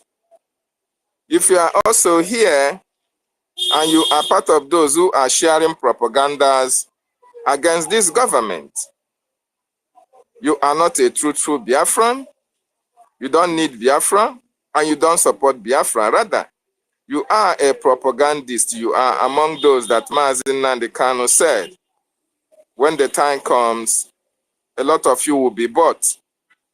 And we have seen a lot of you have actually been bought because you are not actually doing the needful for Biafra to be restored. At this particular time, in the history of Biafran restoration, Biafra have never gotten close like where we are today. Biafra can now directly sit one-on-one with a senator, with a Republican senator, with a Democratic senator, with a congressman or woman in the office and talk about Biafra. Who made it possible? Biafran Republic government in exile made it possible under Prime Minister Ogechukwu Nkere. And if you say they are going to take pictures on Washington, D.C., oh my goodness me, we appreciate him taking pictures in Washington, D.C. If you think that it is so easy to take pictures, go and take your own picture and come and tell us about that. But I want to remind you something. Every picture that you see that was taken by Prime Minister Ogechukwu Nkere has a video attached to it. But that video cannot be made public because it's still classified. It's just like when Donald Trump sent emissaries to go and have meeting with Iran. You cannot see that video being played. You cannot see the picture. Or you can as well see him make statement on that. That is actually what is happening in our own case. And at the appropriate time, those videos will be coming out and you are going to be flabbergasted. You are going to be surprised that Biafra is now in Washington, D.C. discussing. Even there are some information that are not in public consumption. So we are so proud of our Prime Minister. We are so proud of our government. And we will continue to support every action and activity towards Biafran restoration. Are you not surprised that those who are sharing Mike Arnold's whatever testimony did not share the information that is now on public domain? The recent publication by one of the American best policy analysts, it was published yesterday or today, if I'm not mistaken. Why are those who are sharing Mike Arnold congressional testimony, why did they not share it? They turn blind eye to it because they are not actually fighting for Biafra. And this is why there can never be peace in Nigeria in conjunction with Biafra. It is not possible. Nigeria can only be peaceful. Nigeria can never have peace with Biafra in it. So for there to exist peace in Nigeria, Biafra must be exiting that evil contraption. Very, very important, because have you seen the lives or what transpires between children who were born out of remarriage and children who were born out of fornication, halotry, or adultery? Have you seen what happens there? That is what is applicable to Nigeria. The reason being that Nigeria was never agreed to be together. Biafrans never gave their consent.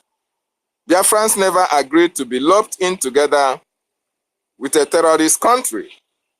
We are not compatible. We are not worshiping the same God. We don't have the same culture. We don't have the same language. We don't have the same tradition. So we can never be compatible. And where there is incompatibility, there can never exist peace. There is always rancor. There is always infighting. There is always disagreement. There is always, they are at loggerheads with each other. Have you seen where a lion and antelope live together? It is either the lion is pursuing the antelope and the antelope is running away from the lion. Have you seen where wild animals are living with humans? It is not possible, because you can't live with crocodile. You can't live with snakes. You can't live with hyenas. You can't live with lions or tigers in the same place. This is what Nigeria is all about. Biafrans are predominantly Christians. Biafrans are traditional worshippers. Biafrans are Judaic Christians, while the rest of Nigerians are Muslims. Okay? While the rest of Nigerians are Muslims, Biafra are predominantly Christians. So, if you compare oil and water, the same way you cannot mix oil and water together, that is the same way there can never be peace in Nigeria with Biafra in it. It is not possible. Biafrans believe in the rule of law. Biafrans believe in the principle of love and equity. We are the proponents of live and let live. We believe in justice. That is who we are. But Nigeria don't believe in justice. Nigeria don't believe in rule of law. Nigeria don't believe in principle of live and let live. Nigeria don't believe in equity. So how can you now live together with people who don't have the same principle with you? It is practically impossible.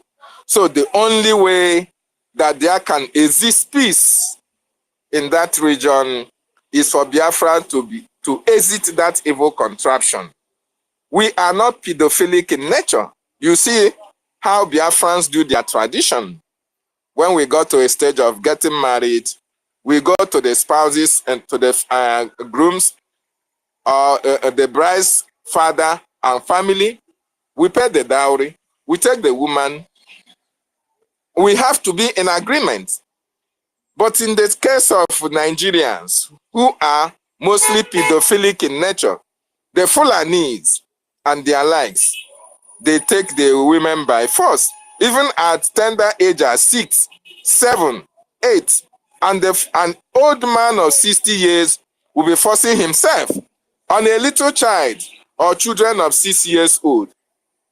So how can we live in that kind of society with people who don't respect the dignity of a woman and the dignity of life? This is just a very few examples of why Nigeria can never be peaceful, where Biafrans are still very much in it. It is not possible. We are Republicans in nature. We believe that life is so precious. We believe that everybody is created equal. We believe that there is God-given talent in each and every one of us, and it cannot be manifested unless we have a free Biafran nation where we can develop our skills, where the God-given talent in us can be exhibited. But under Nigeria, it is very, very and practically impossible. And that is why, just like cats and rats can never stay together peacefully, the same way Biafrans and the other Nigerians can never be in the same place together peacefully, because we don't have the same mindset, we don't have the same religion, we don't even eat the same food. We think differently. So, our listeners, the international news media who are listening, there are so many incompatibilities between Biafrans and Nigerians. These are very few. And a lot of speakers has also enumerated a lot of differences that we have. And the reason why you see all these killings, Christian genocide in Nigeria, is as a result of that incompatibility that exists between Christians and the other Nigerians. Very, very important. So, to my conclusion, we are calling on the leaders of the world, the president of the world, the leader of the free world, and people that matters, whose voices speak so loud that the international community can hear. People who love the sanctity of life, people who love freedom of speech, people who love the principle of live and let live, people who understand that everyone was created equal. They should now speak up, speak out, and demand that Nigeria be disintegrated. Very, very important. This is the only solution to the impending doom, outside the doom that is already ravaging Nigeria. There are more dooms that is coming. In order to avert it, Biafra need to exit that evil contraption. That is the only solution to the atrocities that is happening in that part of the world. Biafra exit is imminent.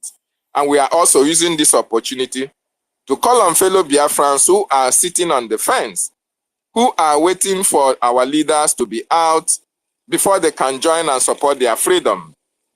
I want to ask you, why not go and resurrect Odumegwu Ojukwu and Philip Effiong to come and fight for Biafra for you? Why not go and resurrect them, since you have to wait for your leaders who are detained to come out and fight before you can join and support? It is, you better now go and start resurrecting the spirit of Odumegwu Ojukwu and Philip Effiong to come and fight the battle for you. What am I saying? Our leaders in detention are incapacitated at this particular time. And besides, they wanted anything that should be done for Biafra to be restored to be done. And we are now in the verge of restoring Biafra because we already have a government that is now recognized by the State Department, by American government as the only representative of the Biafran people worldwide. You saw it, you see it, you listen to it, you hear the news, but it tinkles your ear, yet you refuse to appreciate that, yet you refuse to acknowledge that. It is real. BRGIE is in Washington, D.C. for the Biafran Restoration Project. There is no other government that is known, recognized, accepted. There is no other government or body that American government can work with for the restoration of Biafra. You had when the distinguished professor or doctor Michael Rubin was saying that the emergence of Biafran government in exile is a panacea that is needed at this particular time to educate the world about the emergence and the coming of the country of the future. You also had Ambassador T.B. Nagy spoke about eloquently about the lobbying efforts and activities of Biafran Republic government in exile. He made mention of one of the greatest lobbyists in America who knows the nooks and crannies of politics in Washington, D.C. He gave kudos to BRGIE for doing the needful. And when he talks about BRGIE, he's talking about Prime Minister Ogechukwu NKERE. He's talking about the members that constitute the government in exile. He's talking about each and every one of you that is supporting this government. So what it means is that you should not relent. We should increase our lobbying effort. We should increase our information department in creating that awareness that is needed. We should also increase our funding, our support to the government, because as you see that a lot is happening in Washington, D.C. So also much fund is needed to prosecute other projects. Voice of Biafra is a platform and a radio and television station born out of necessity. And most of your funding and support is also being channeled towards that avenue. So you can see that a lot is needed for Biafran restoration. So don't be left out. Make sure that you register your name. Support tonight, support tomorrow. 247 www.Biafran Republic Government in Exile is open to your donation and support. Go there and make your donation now, and you will never regret it, because history will always remember you for fighting for the liberation, for the restoration, and the recognition of the independent state of Biafra. The newest country in the future is about to emerge, and make sure that you are not left out. When the roll call is called among those who supported this freedom, make sure that your name is there. I appreciate our Prime Minister, His Excellency Honorable Ogechukwu NKERE.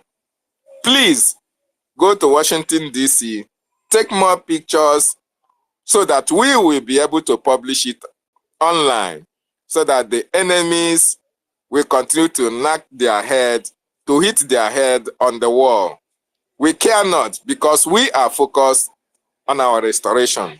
Thank you so much, my sister. I appreciate you for what you are doing for the Biafran people, all the ministers of the gospel, all the supporters of BRGIE. There is one thing that awaits you.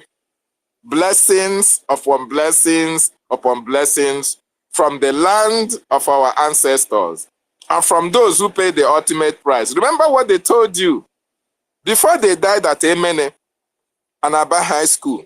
Most of them that were shot, they say, go and get us Biafra. Forget about me. I am going right now. But the only consolation that we are going to have, the only thing that is going to make us to rest in peace, is for you to go and give us Biafra. Go and get us Biafra.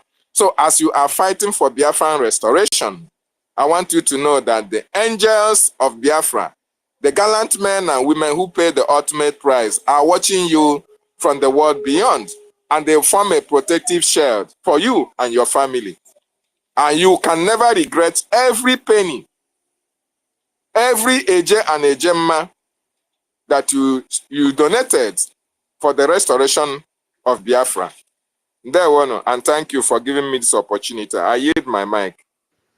There were King David the professor. There is one error I want to fix there. Maybe it was a slip of tongue. Our website is www.biafrarepublicgovernment.org, not in exile. www.biafrarepublicgovernment.org. That is our website. So please kindly visit our website and then support us. I think we have to continue this space tomorrow. We only stopped at question number 2 out of 9. Yes. But your last question is like a full topic. I tell you. It's like a full topic. I tell you. Keep on. And I'm really enjoying it. Okay, so let me invest another 45 minutes already after 9 p.m. here. Can I say something? Yeah, please go ahead. Go ahead. Please, I just want to use this opportunity to salute all our brothers and sisters that are coming back home. You understand? All the prodigals. Because I can see a lot of people that are blocked. So since you're coming back, I will unblock you. So you're all welcome. I don't want to begin to call your name. You know yourselves here. You're up to 5 here. So you're all welcome. Welcome, fine. Okay. So we move. Tutor, go on. Yes, ma. Welcome, welcome, our brothers and sisters. We love you. We know people can be deceived easily. Please come back home. You can see what is happening in Biafra Republic government in exile. We really appreciate each and every one of you. We love you. So come back home and support your freedom. Nobody will do it for you.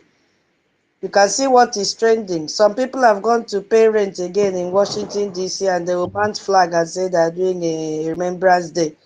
After the Remembrance Day, they remove the flag. But look at our headquarters. The flag has been flying for how many years? It has never been removed. So please come back home and support your freedom. That is what matters. And you will hear it clearly in the next question that was asked. So let's try and see if we can deliberate on the next question, which I know will take another time. Wherever we stop, I will schedule another space for tomorrow. Even if we don't finish tomorrow, we continue till Friday because we have to really explain and break it down what the interviewee said, which is Dr. Rubin. A lot has been contained in all the answers that he gave, even the one that Ambassador Rebo gave. We have so many things to talk. In fact, the next 3 months will not lack space topic. So let's listen. Thank you very much. Before we listen, let us just cool our brains for 1 minute.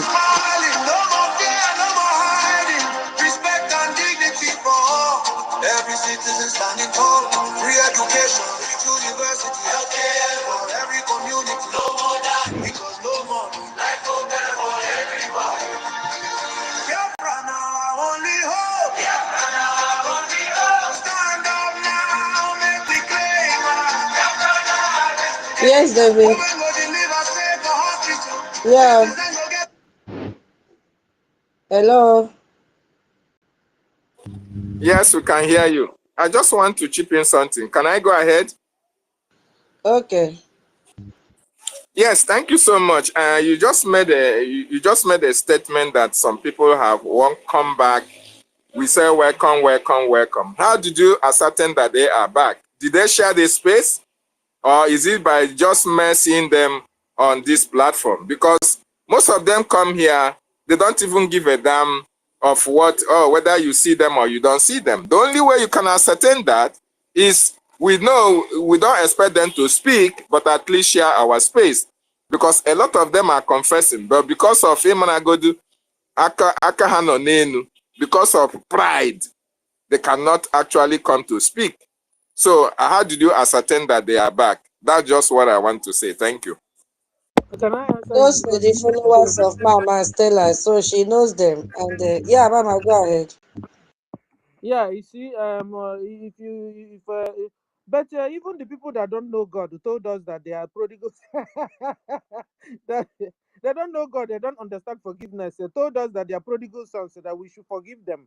They are prodigal sons that are butchering, chopping people's head off, and they are able to really take them to rehab, and they are putting them into Nigerian military. And our brothers and sisters here that only dreidled for how many months and they are coming back, and what are you saying, that we shouldn't bring them back? They should welcome, No, fine. Sister Everything Tutos, is like Tutos, you said something now, and I want us to ponder over it. You said that some people are paying another rent in Washington, D.C. Do you think that if people are not somehow supporting this useless thing that she is doing, she will be paying rent in Washington, D.C.? But you just heard from their confession that they give audio money. Nobody is giving them money. That money that she's spending to rent that room for 1 hour is the money that is paid to her by the Nigerian government. You understand? So, and Yes, I do. as we are talking like this, terrorists have come out again. A chief of a clinical security officer for Operation Safe Corridor has come out again to tell you that terrorists are one of us before, and that they were confused. Another name has been given to them as confucianist. You see? Another name has been given to them as confucianist. So whether they are back or they are not back, whether they share our space or they don't share it, let them come and learn. That is what we want to listen in the next response that Dr. Reuben gave. It is about education. It is about education and awareness. We have to educate them again because their brain cells have been damaged by lies and fake information and propaganda. So if they even have the balls to come and join Briggy Space, let them come. Whether they share or not is okay. With time they will share. It's not even us that will tell them to share. They will pass the message to their fellow citizens or friends that were confused and say, come, we've seen the light. Hey, yo, we have seen the light. Briggy's light is still shining. So far as they're not requesting for mic, of course, we know we cannot give anybody mic like that. This is government space, and we have to be very, very focused in what we are doing and who is speaking in our government spaces. So they are highly welcome. So feel free. I know that you are still timid. It's like doing you like movie. Yes, it is Biafra Republic government in exile. That government that you left, we are still standing with the structures in it. Nothing, we did not shift our goalpost. Those that are telling you that they are fighting for our Onyendu, you could see that they are creating poster. But did you see them attach the picture of our former Prime Minister Simon Ekpa to it? The answer is no. So who is deceiving who? You are now the spokesperson for Onyendu. You are canvassing for Onyendu to be released. What of the one that has been locked in Finland? If truly you are 100 men, the 100 men are sincere. Why have you forgotten about the former Prime Minister Simon Ekpa? Why is this picture not attached beside the picture of Onyendu? Why did you put another Igbo man, a Biafran picture? So who is deceiving who? A time will come that Biafran's eyes will be clear to know what is happening. So if they have the mind to come, we highly appreciate them. Come, sit down, listen to what we are saying, and then, it takes a lot for someone to come to your house. Something has attracted them. They have seen the 2 interviews that we have held in Voice of Biafra. They've seen Amazi Obong effectively working. They've read the news. Their eyes are open. So you are highly, highly welcome. And all your answers and doubts, all your doubts will be clarified in the next question that our Prime Minister will be asking Dr. Rubin. Adada Eunice, your hand is up before we continue.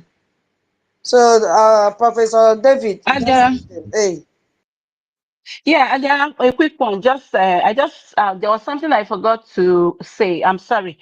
Dr. David, you should, one thing we have to understand is that, or realize is that even a madman, has relatives. So there's no way you expect those people not to have idiots who will still, follow them and, continue in towing the wrong path. Yeah, that being said, so there's something that struck me when I was speaking, I've come across some foreigners, most especially like where I work. I have Ugandans, my colleagues, Ugandans, Kenyans, Sudanese, and people from all walks of life, Ethiopians, and they keep asking me, why do you hate Nigeria with so much passion? You understand? So for the foreigners, people who are listening to us, who are not Nigerians, who love Nigeria with so much passion, because I know a lot of them, they love Nigeria so much, and they think that our quest for Biafra is as a result of our hatred for Nigeria. And I keep telling them, it is not because we hate Nigeria. You understand? I used to be a very strong one Nigerianist before 2015, when I stopped and I started following Mazi Kanu. I used to be a very strong one Nigerianist. Every 1st of October, I have my special green and white outfit. You understand? But why did we get to this point? Please, if you're a foreigner and you're listening to us, we don't hate Nigeria or maybe Nigerians. No, we don't. But what we hate is the injustice. What we cannot contend with, what we cannot take is remaining in a union where lives and livelihood are like, let me say, disposable. We are nothing. We are being regarded as nothing. Please, we don't hate Nigeria. You imagine a country that spends billions fighting symptoms while refusing to treat the main cause of, this sickness. When you refuse to treat a wound, if it spreads to the other parts of the body. So that is how we found ourselves in this place. Okay? And trust me, empires that have held people by force, they eventually broke, like the Soviet Union. So we are breaking. So stop preaching to me and say, "Oh, Eunice, I love Nigeria. Oh, I love your movies." It's far, far, far, far from the movies. It's not about Nollywood. Yes, you can like Nollywood, but we want to be on our own. Thank you very much.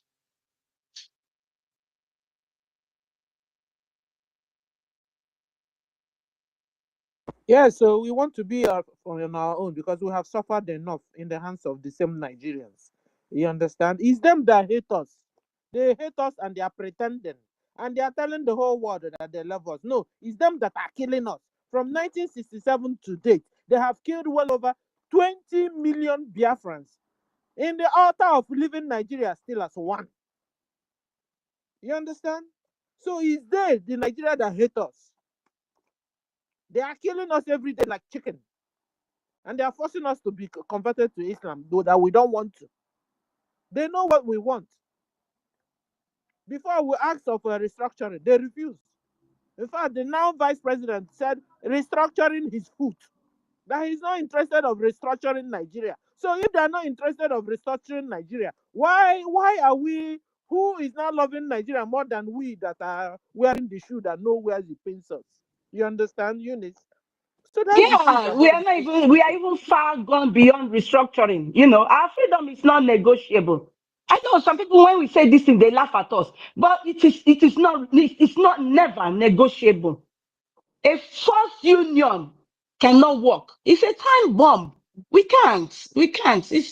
We've had enough. They've suppressed us so much. They killed the Koso and they thought that would be the end of it. They've killed a lot of Biafran. Like Brother David said, people who were dying, they said, please make sure you get us Biafra. And they think it's all fun and we are just, yapping for nothing. No, the suppression is too much. We cannot continue this path. No, no, no, no. We cannot. Every time they detain our people and they think they will silence us. Jesus, this is ridiculous. We can't. Adiara, thank you. Sorry for that. Sorry about that. It's okay. Thank you. We have our bishop in the house, Bishop Comfort. She's on the mic right now. And just a quick one before I forget. We have a Bonny Town Hall meeting this Sunday.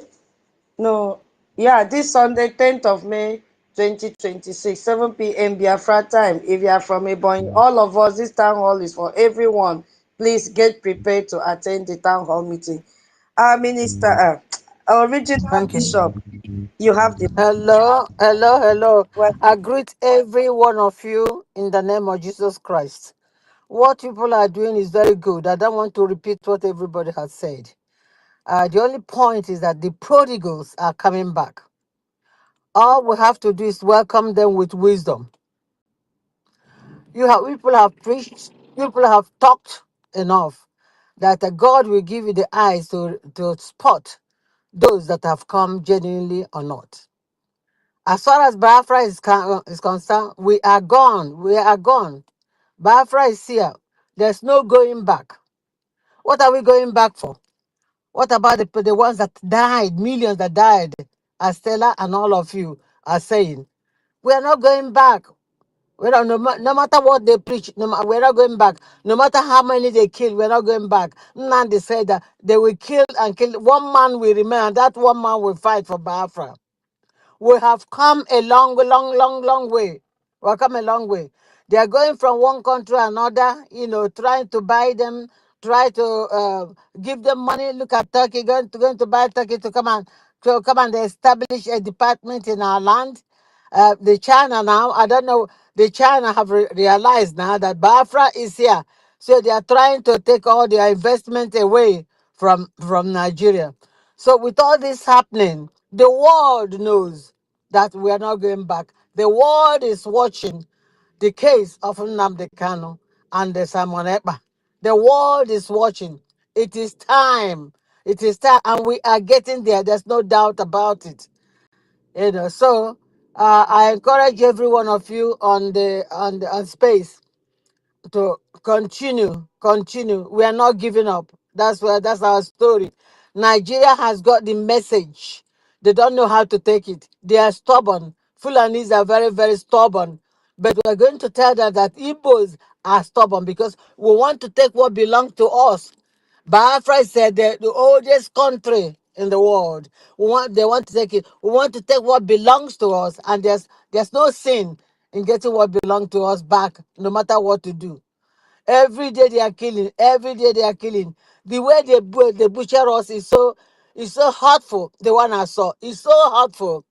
They'll be killing you. They'll be using knife to kill you, to cut your hand, cut your neck slowly, and you're dying slowly. And you think that we that are seeing those things that we take it. No, we're not taking it. So I thank all of you for giving me this, to emphasize that Biafra is here. We're not going back. Time has gone when we are discussing that. Biafra is here. Thank you so much, all of you. I'll come back again. Thank you. Thank you, the mother of the house. We love you from the bottom of our heart, and we thank you for sparing this time to speak to Biafrans worldwide. We have Dale, heard your voice. Oh my God, dale, you are a mother. We appreciate you so much, and we love you. And we love you. Thank you so much, man. God bless you. dale, God Titus. bless you. I love it. I love it, Titus. I Thank love you, you, Stella. ma'am. Thank you, Dr. Bishop Comfort. God Ah, is that bless my you, ma'am. Eunice? Is that my Eunice? Yes, ma'am. Yes, Oh, ma'am. We love wow. you, ma'am. Thank you. I appreciate all of you. I listen to all of you. I Bless your heart. appreciate you. Thank Bless you, you, bye. ma'am. Thank you. God bless you. Okay, so let's continue to question number 3. Doctor, I'm so encouraged with your words, your expertise, and your knowledge. I hope people are listening and learning from the expert and for who care for humanity. Thank you. The Biafra Republic government in Exile Brigade heavily invests in time and energy and in high-level engagement in Washington, D.C., while the New Biafra movement has existed since the late 90s. A professional engagement campaign led by Brigade in Washington, D.C. is a very recent phenomenon, being less than 2 years old. Due to this change in strategy, in some ways, we have more success in the past 2 years than the previous 20. We have 2 questions relating to this. Can you explain to the Biafran people why educating you as official on the Biafra issue is critical? Well, first of all, what you say is absolutely true. I personally, of course, am not Biafran, and so I'm not going to comment on internal Biafran politics. What I would say, however, is that whatever one's political belief as a Biafran, the most important thing is education of people outside Biafra, of people outside Nigeria, to understand the Biafran cause. And there's absolutely no doubt that great progress has been made over the last 2 or 3 years on the issue. Now, there's been two issues or two dynamics that have allowed to this success. The first is the lobbying campaign that the Biafran community in exile has undertaken in Washington. You have made people aware. You don't need to spin. You don't need to create facts. All you need to do is educate. Because unfortunately, the Nigerian government is creating the facts with its own perpetuation of genocide in Biafra. Frankly, however, the Biafran community has also become lucky in Washington simply because of the sheer incompetence of the Nigerian embassy.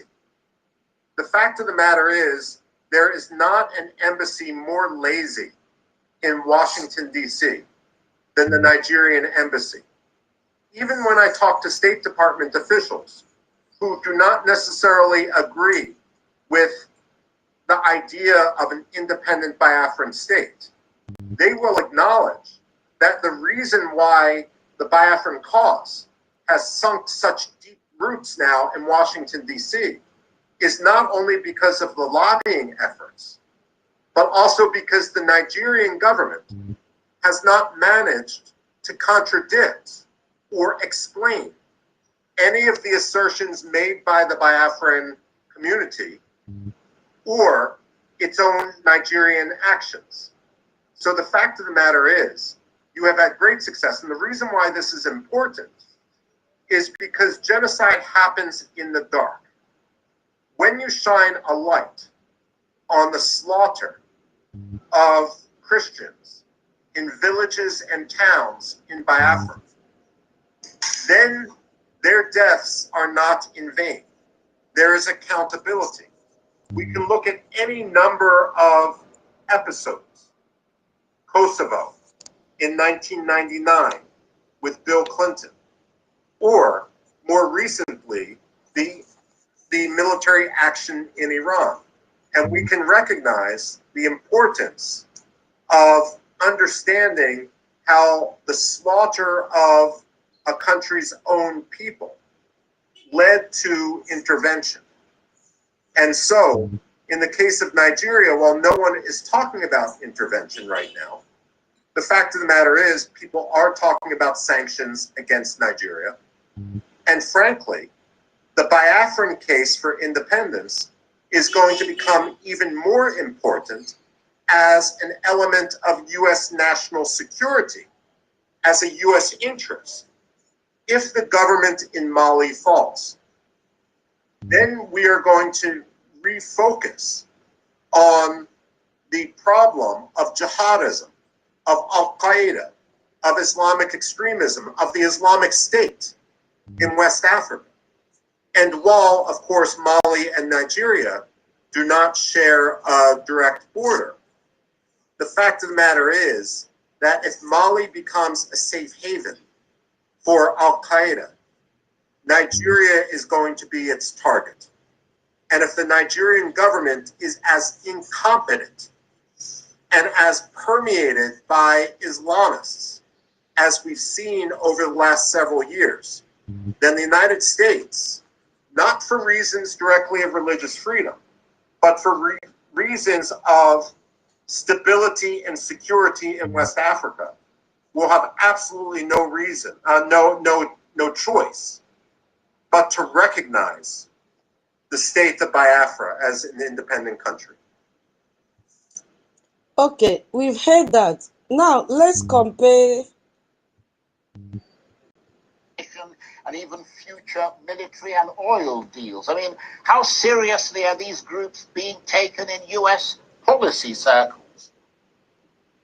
Well, serious enough that you've got people like Ted Cruz, who is the conservative senator who chairs the Senate Foreign Relations Committee. He's a big supporter of the Biafra government in exile. He's a big supporter, actually, of the Somaliland region in East Africa. And Mike Pompeo, who was the former Secretary of State, and that was under Trump's first term. And even... Okay. Now, we've compared the two. These are all Westerners. And you can imagine how some idiot will be telling you that if you wear, anybody can go to Washington, D.C. and take pictures and all that and all that. We don't have their time because we are very focused now. You see, I had to play the two. These are in three different scenarios. And if we listen, this is my own understanding.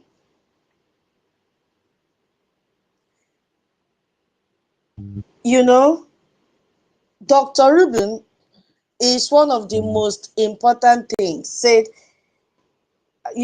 that's from the answer that he made, take it apart piece by piece. So this answer from Dr. Rubin, I would say, is one of the most important things any outside expert has ever said about BRIC. You know, that is, any outside expert have ever said about BRIC's work in Washington, D.C. I'm talking of experts. I'm not talking about a journalist like Patrick Smith. I am talking about experts. And I want to take it apart carefully because every single Biafran needs to understand what is being confirmed here by Dr. Rubin. He said, you do not need to spin, you need to educate.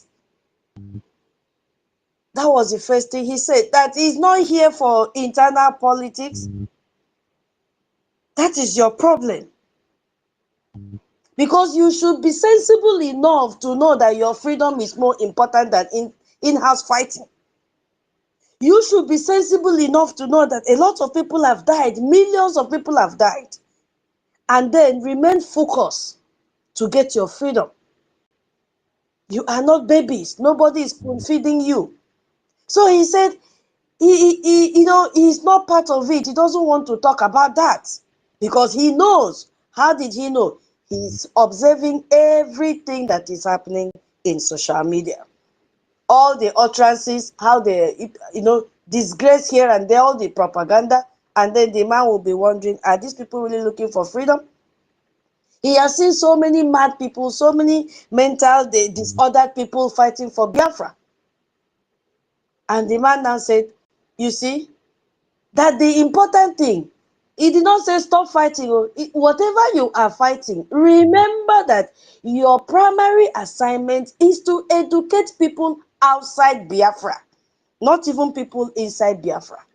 Educate people outside Biafra because they are the ones that will be your voice outside Biafra. Nigerian terrorist government can never give you freedom. People that are outside are the ones that will propagate and amplify your freedom. But you have to do something from your own side because now I said we are in partnership with the United States of America. We are not depending on them. As we go into partnership, we have to play our own role, which is to fund our freedom.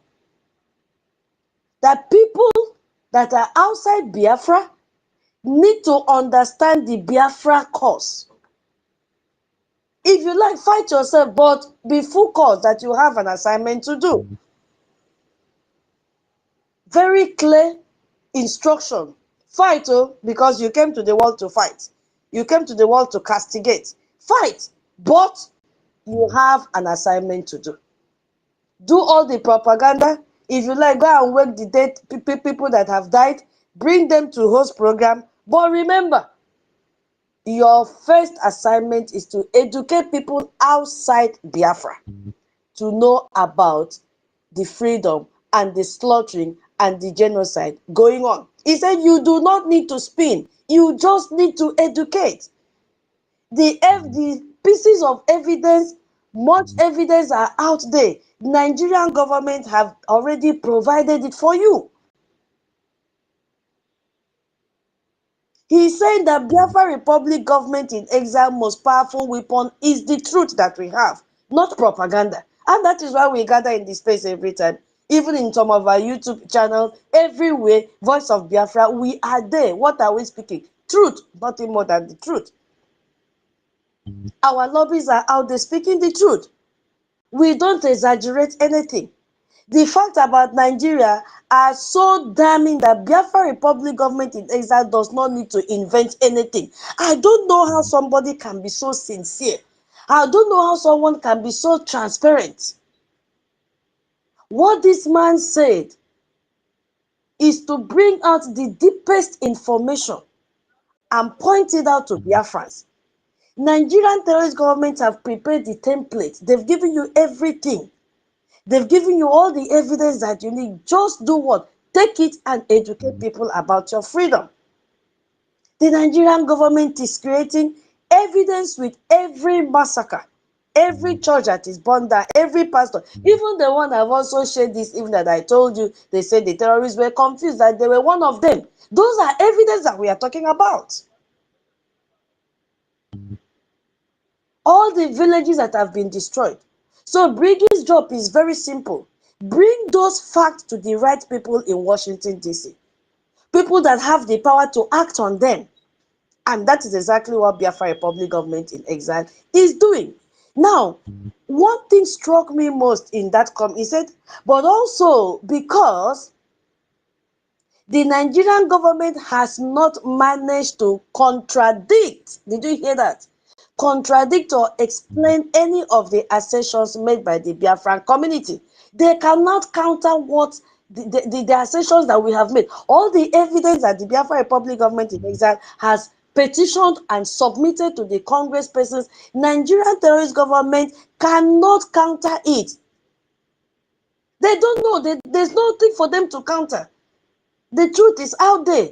The evidence are out there. So they cannot. Are you going to say people are not being slaughtered? It's not possible. They have the evidence. So what are you going to say? They cannot do it. Dr. Rubin did not say propaganda. He says education. Because the facts are already on Biafra's side. You do not need to invent anything. You do not need to spin anything. You just need to tell people what is actually happened on the ground. The Nigerian terrorist government action are the best argument for our independence. And he made another point that there is not an embassy more lazy, more lazy in Washington, D.C. than the Nigerian embassy. You know, this might be the most shocking thing Dr. Rubin said in the entire interview, that he confirmed that even the U.S. Department officials, people who do not even support Biafra independence, some of them privately acknowledge that Biafra Republic government in exile lobbying has taken such deep root in Washington, D.C. And he gave reason that partly because Nigeria cannot counter it. They cannot. That the Nigerian embassy is too lazy and incompetent to even defend Nigerians' own position. They cannot because they don't have competent people there. It is only by selection. Do you accept to go and lie? You say yes, Oya Tinubu will say go. Just like Rino Omokri, Germany has rejected him. Even the one they sent to India, they've rejected them. All of them, they have been rejected.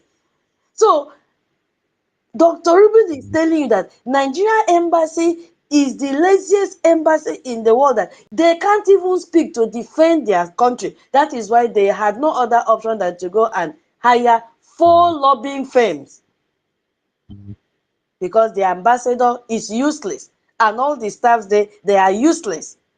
They are Fulanis. How can you go and lie that people are not dying in your country when the evidence are out there? You see? So while the government are spending all those millions of naira hiring American lobbyists to suppress our story, the Nigerian embassy in Washington, D.C., which is the official representation of Nigeria, cannot even put together a counter argument against the Biafra Republic government in exile, because we have the truth, we have the fact, we have the evidence, we have the professional campaign. Filled, all those things have filled those vacuums. I don't know why people are not proud of what they have. I don't know why people have allowed jealousy to turbid their sight. Jealousy to cloud their sight. I don't know. He said the Mali warning and US security interest, that this is strategic. Dr. Rubin also made that connection. You heard it. That Biafra's case for independence is going to become even more important as US national security issue. So if Mali falls and become a jihadi safe haven like Afghanistan before 9/11, Al-Qaeda and Islamic State will use it as a launching pad to target Nigeria. They are already there. They've taken over Nigeria. Nigeria has 24 terrorist groups. And they will never stop. Every day they're expanding. At that point, the United States will have no choice. When once they target Nigeria, which they're already there, that the United States will have no choice but to recognize Biafra. All his discussion ends at what? Recognizing Biafra. Not because of religious freedom this time around when this thing happened, which has already happened.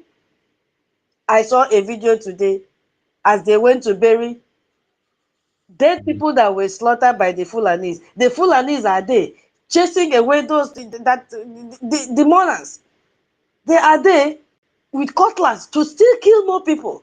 What kind of country is that? So Michael Rubin is saying not only because of religious freedom, but because of pure national security. That will make United States of America to recognize Biafra. Biafra becomes the stable democratic, Christian democratic partner America needs in West Africa right now. Nothing more. Nothing more. And Biafra Republic government in exile, as our Prime Minister said, has achieved a lot in less than 2 years. They've achieved a lot. Go to our website. Don't expect him, according to our Professor Davis, he cannot come and give you details of their meeting. No.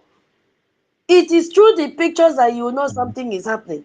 Through the pictures, he was taking pictures with this our interviewee, but now you could see from picture, they are now coming to tell you what is happening behind the curtain.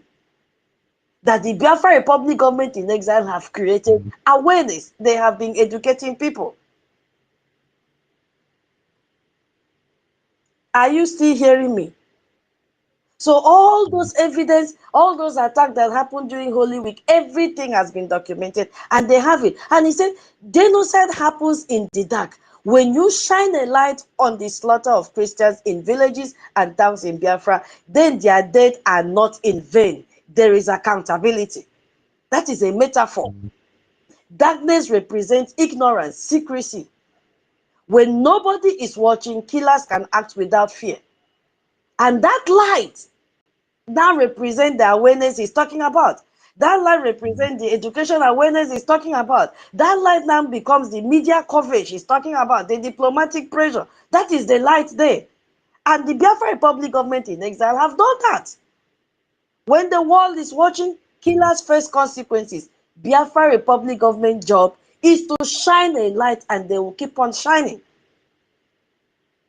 And Dr. Rubin says they have done exactly that. They've not allowed the dead to die in vain.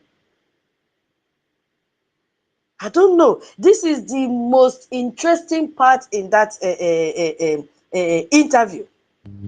And he said something very, very extraordinary. He said, you know, he confirmed the role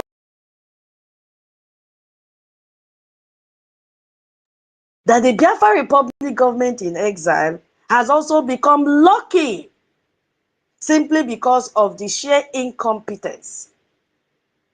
Hey!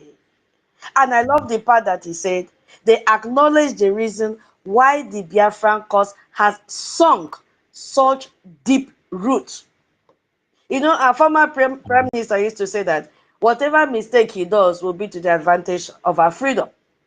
Now, the Nigerian terrorist government, which they have their embassy and they are very, very lazy, they have created this avenue for us. Because Dr. Rubin said, even when I talk to State Department officials who do not necessarily agree with the idea of an independent Biafra state, they acknowledge the reason why the Biafran cause has sunk such deep roots in Washington, D.C. It's not because of the lobbying firm alone, but also because the Nigeria has not managed. You see, we are doing great in Washington, D.C. And Ambassador Tibo said the same thing, that to get policymakers, important people to pay attention to your cause, to your issues, there is need to be a sophisticated, a strategic and high-level information and education campaign. Frankly speaking, in the American system, to get that kind of education around, you need somebody with influence amongst American policymakers. That is why hiring somebody like Elias Company makes absolute sense for a cause like yours. You are making your part at a very timely moment of history. You know, look at the extent we have gone. Look at the extent our government has gone. Both men confirm it. Rubin said the lobby is working. Nagy said the lobby is working. Neither of them was paid by Briggy. Neither did we buy them a plate of steak. Neither of them has personal interest in saying this. Have you seen it? They said it because it is the truth. That is the credibility of independent confirmation that we've been talking about. I don't know if I'm still being heard. My screen is showing something. Every Biafra supporter, especially everyone who has been creating internal division in our movement, should listen carefully to what Dr. Rubin said. Because our Prime Minister asked him, what lesson Biafra can learn from the Iranian opposition? And his answer was a mirror held up to our movement. Just permit me to read what he said here, because this is the critical part in this interview. It has lesson for the Biafran people. He said, I have criticized Reza because of number one, the disorganization of his office. If you cannot organize your own office, how do you expect to organize a country? Number two is, I believe that many of his aides became a little bit, please listen to me, a little bit too comfortable in exile. Too comfortable in exile. I have compared them to the White Russians from the time of a Bolshevik revolution, where many of the exiles would talk about revolution, talk about returning, but really they wanted to attend the cocktail parties and the social scene in European capitals. Did you hear that?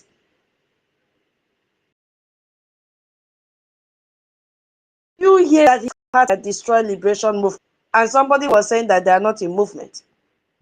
People who talk about revolution but are really just enjoying being in exile permanently. We don't want to be in exile permanently. We want to get our freedom and go back home. We want to transition from exile. People who say, hey, they are fighting for freedom, but are more interested in the social scene. They are more interested in getting views. Dr. Rubin is passing this message to all of us. People who form committees and factions and argue with each other while the enemy is burning their homelands. He has passed a message to us. He has given a strict warning. Do not become the White Russia. Do not get comfortable in Finland or London or Washington. Do not let exile become a permanent vacation. Do something to get out of exile. That is what he's telling you. Educate, fund your freedom, do whatever you are supposed to do. He said, I do not see the same mistake occurring with Biafrans. I see the Biafrans as much more willing to sacrifice for their country.